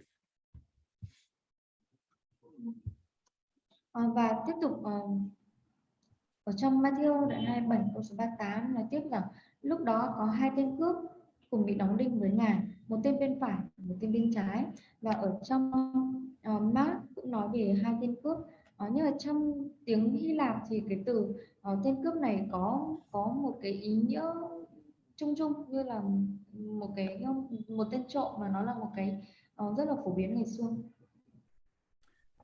But the Rome did not execute the common thieves in the crucifixion. Okay, so probably they were thought to be some sort of the Jewish rebels. I mean, it cannot be the common just regular thief because they never put the regular thief on the cross. Nhưng tuy nhiên thì người La Mã không có xử tử những kẻ trộm bình thường, và có lẽ là họ cho rằng những kẻ trộm này là những người phản loạn Do Thái, nên là họ mới xử tội, họ mới giết, họ mới đóng đinh những tên trộm này, vì họ cũng không bao giờ đóng đinh một cái tội phạm bình thường. That's why the Luke says there are criminals. Và đấy là lý do vì sao mà Luca lại gọi hai người này là hai tên tử tội. And those passing by were hurling abuse at him. Remember, the whole point is like you see that the mocking, all the way through, right? So it just, it shows that the mocking all the way, abuse at him, the wagging their head and saying, "You who are going to destroy the temple and to rebuild it in 3 days, to save yourself. If you are the Son of God, come down from the cross." Những người qua lại phỉ báng Ngài thì Matthew nhấn mạnh về sự sỉ nhục lúc này bởi cả đám đông qua lại nữa, lắc đầu nói rằng: "Này, anh sẽ phá hủy đền thờ rồi xây lại trong 3 ngày. Hãy tự cứu mình đi. Nếu anh là con Đức Chúa Trời, hãy xuống khỏi thập tự giá đi." So this is sort of the image from the Psalm chapter 22, verse 7 to 8. It says there here, they wag the head and saying, right? So the first part is quite similar. Và đây là một cái hình ảnh mà chúng ta tìm thấy ở trong Thi Thiên đoạn 22 câu số 7 câu số 8, hình ảnh để họ lắc đầu, In the same way, the chief priests also, along with the scribes and elders, were mocking him and saying, "He saved others, he cannot save himself. He is the King of Israel. Let him now come down from the cross and we will believe him." Okay, so and then they say he trusts in God, let God rescue him now if he delights in him, for he said, I am the Son of God. You know, and again, this is quoting the Psalm 7, chapter 20 to 7 to 8. Các thượng tế, chuyên gia kinh luật và trưởng lão cũng nhạo báng rằng nó cứu người khác nhưng không thể tự cứu mình. Nếu nó là vua Israel, hãy xuống khỏi thập tự giá đi, rồi chúng ta sẽ tin nó. Nó tin cậy Đức Chúa Trời. Hãy để Đức Chúa Trời giải cứu nó đi nếu Ngài muốn. Thì đây chính là ở trong Thi Thiên đoạn 22 câu số 7 câu số 8. And now from the sixth hour, the meaning is about the 12 p.m. noon, right? So the Jesus was, crucified at 9 a.m. So it's about 3 hours later. The darkness fell upon all the land. I mean, what's all the land? Is that the Jerusalem or entire Judea or entire Holy Land or entire earth? We don't know.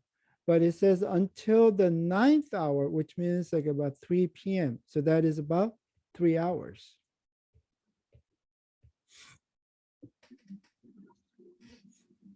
Từ giờ thứ 6, tức là lúc buổi buổi trưa, vào lúc giữa trưa 12 giờ trưa, đến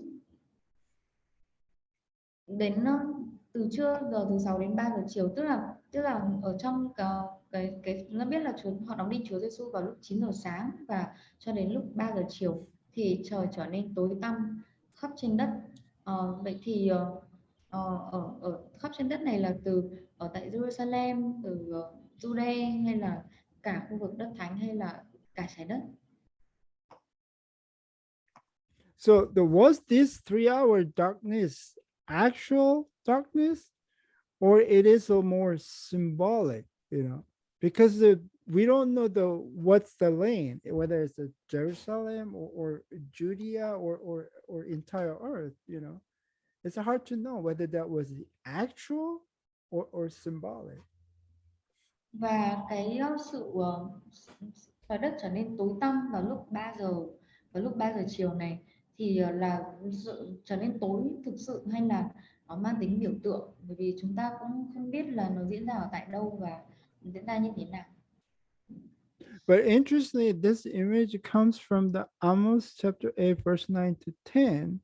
It says, I will make the sun go away. I will make the sun go down at noon and make the earth dark in broad daylight.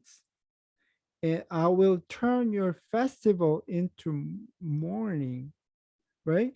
The festival, this is the Passover holiday. Và hình ảnh này chúng ta thấy ở trong Amos đoạn 8 câu số 9 câu số 10. Chúa phán, ngày ấy ta sẽ khiến mặt trời lặn giữa trưa, ta sẽ khiến đất tối tăm giữa ngày nắng sáng, ta sẽ biến mọi ngày lễ của các ngươi thành tang chế. Lúc này đang là ngày lễ vượt qua. See, it sounds like another prophecy is fulfilled, according to the scripture. Và theo đoạn kinh thánh này thì có lẽ là một lời tiên tri khác đã được ứng nghiệm. So why 3 p.m. in the afternoon? And interesting, during the hours of the Passover day, remember this is the sunset to sunset, the Passover. So Và this late afternoon, this is the time the Passover lamb is slaughtered. Và vì sao lại là lúc 3 giờ chiều thì một chi tiết thú vị đấy là lúc này đang là kỳ lễ vượt qua, và kỳ lễ vượt qua bắt đầu từ lúc mặt trời lặn của ngày hôm trước đến lúc mặt trời lặn của ngày hôm sau. Vào lúc 3 giờ chiều này đấy là vào cái thời điểm này thì chiên con dùng cho lễ vượt qua thì đang bị giết thịt. About the ninth hour, Jesus cried out with a loud voice saying, Eli, Eli, lama sabachthani. So that's the last saying, number 4. And that is, my God, why have you forsaken me?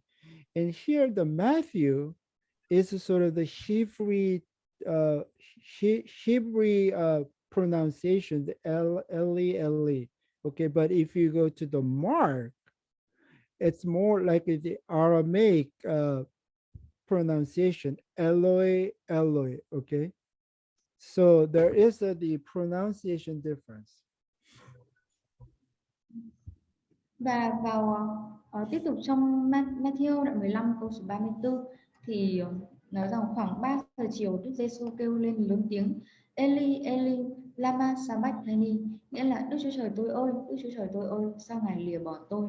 Thì đây là cái những câu nói cuối cùng lần thứ tư của Chúa. Và ở trong Matthew thì sử dụng tiếng Aram, tức là cái phiên âm tiếng Aram là Eli Eli. Nhưng ở trong sách Mác, Matthew sử dụng tiếng Hebrew, và trong sách Mác sử dụng tiếng Aram, có nghĩa là Eloi Eloi. So this is what the sort of guess. So the Judean, the Jews in the Judea, they pronounce more like Eli Eli, but the Galilean, they probably pronounce more like Eloi. Nên có thể hiểu là người người Jude thì sẽ phát âm là Eli Eli, còn người Galilee thì sẽ phát âm là Eloi Eloi. And this is the Eloi is more sound like the Eliza. Okay. Sorry. This is the Eloi. It sounds more sound like the Elijah, the prophet Elijah. Và in Aramaic, it sounds similar. và trong phát âm theo tiếng Aram là Eloi Eloi thì nghe hơi giống Eli Eli. That's why on the Matthew chapter 27, verse 47, it says, some of those who were standing there, when they heard Jesus say, Eloi, Eloi, this man is calling for Elijah because it sounds similar to them. Eloi, Elijah. Nên đấy là lý do vì sao mà tiếp tục trong Matthew 27 câu số 47 nói rằng vài người đứng gần đó nghe tiếng Ngài, họ nói người này gọi tiên tri Eli. And then obviously this is the Eloi Eloi lama sabachthani. It comes from the Psalm chapter 22 verse 1. Và lời nói Eli Eli lama sabachthani là xuất phát từ trong Thi Thiên 22 câu số 1. So why do they think that Elijah, I mean, first it sounds like Elijah, Eloi, it sounds like Elijah, but there's another reasons why they think the Elijah. Và ngoài lý do thứ nhất đấy là cái từ Eloi Eloi phát âm khá là giống Eli ở trong tiếng Aram, thì còn lý do khác nữa mà họ nghĩ rằng người này đang gọi Eli. To Jewish people, the Elijah was supposed to, expected to return on the Passover time. Okay. Also, the Elijah was understood as the person who would help the pious Jewish person in the time of need. Okay. Và lý do này đấy chính là đối với người Do Thái thì họ mong đợi rằng tiên tri Eli sẽ quay trở lại vào ngày lễ vượt qua, và tiên tri Eli cũng được cho là người mà sẽ giúp những người Do Thái mộ đạo khi mà vào lúc cần. See, that's why people thought that the Jesus was calling Elijah, because the Jesus calling for help to Elijah. Và đó là lý do mà những người này họ nghĩ rằng khi Chúa Giêsu nói Eli thì có nghĩa là họ hiểu rằng Chúa Giêsu đang giống như là mong tiên tri Eli giúp đỡ ngài. And immediately one of them ran, and taking a sponge and he filled with the sour wine, but it's most likely the very cheap, low quality wine, put it on the reed and then gave him drink. Ờ, Một người trong đám họ liền chạy đi lấy miếng bọt biển nhúng đầy giấm để trên đầu cây sậy rồi đưa cho ngài uống. Thì giấm này tức là nó là một cái loại rượu mà có chất lượng chất lượng thấp và rất là rẻ. So this particular, the bystander probably thought that, Jesus could not speak well. Think about it, like Jesus was on the cross, right? He was, completely, tired, and then, his lips are dry, right? So he cannot speak, clearly. Như vậy thì cái người người mà đứng ở gần này, một trong số những người đứng ở gần này, họ có thể là ngay lập tức nghĩ rằng Chúa Giêsu không không thể nói rõ ràng được, bởi vì là Chúa Chúa chịu Chúa chịu những sự tra tấn, rồi Chúa bị đóng đinh và thời gian dài, nên là có thể môi khô và thiếu không khí ở trong phổi, nên là không nói rõ được. So, he offered Jesus something to drink. The hope is like so that after drinking, that Jesus can speak more clearly. Nên là người này nghĩ rằng khi mà Chúa Giêsu uống chút gì đó thì có thể Chúa Giêsu sẽ nói được rõ ràng hơn.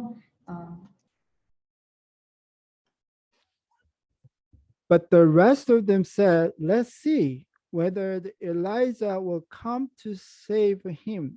Remember, Elijah was understood as a person who would help the pious Jewish person in a time of need. That's why they say that, whether Elijah will come to save Jesus, right? And then Jesus cried out again, and then with a loud voice, and they yielded up his spirit, meaning he's dead now. Nhưng những người khác lại bảo hãy khoan để xem Eli có đến cứu nó không, bởi vì giống như trước đó chúng ta đã đề cập đến, Eli được coi là sẽ đến và giúp người Do Thái mộ đạo trong lúc cần, thì họ họ nghĩ rằng Eli sẽ đến khi mà Chúa Giêsu kêu Eli, và Đức Giêsu lại kêu lên một tiếng lớn và trút linh hồn, tức là Chúa Giêsu chết. Right, but the John says that before he died, he said, "I am thirsty," and then he said, "It is finished." Và ở trong răng nó thì lại nói rằng trước khi mà Chúa lại nói rằng Chúa Giêsu nói ta khát và mọi sự xong rồi, thì đây là những lời cuối cùng của Chúa Giêsu. And the Luke says, before he died, he said, "Father, into your hands I commit my spirit." Actually, this is from the Psalm chapter 31, verse 5. "Into your hand I commit my spirit." Và trong Luca đoạn 23 câu số 46 thì nói rằng Đức Giêsu kêu lớn lạy cha, con xin giao thác linh hồn con trong tay cha. Nói xong ngài chút linh hồn, và lời này ở trong Thi Thiên đoạn 31 câu số 5. So today we cover from the all the way trial to the cross, and he died on the cross. Okay. Thì ngày hôm nay chúng ta đã đi qua từ phiên xét xử, những phiên xét xử của Chúa Giêsu cho đến khi Chúa Giêsu chết trên thập tự giá. And the next time we're going to talk about the the meaning of his death on the cross. Và buổi tối chúng ta sẽ nói về ý nghĩa của sự chết của Chúa Giêsu ở trên thập tự. And then we're going to talk about the resurrections. But for resurrections, we're going to go over the four gospels in details. We'll compare every verse to each other. Và chúng ta cũng sẽ nói về sự phục sinh của Chúa Giêsu, và khi học về sự phục sinh thì chúng ta sẽ đối chiếu cả 4 sách phúc âm. Right, so that's it for today. And any questions? Đây là nội dung của buổi học ngày hôm nay. Mọi người có câu hỏi nào không ạ?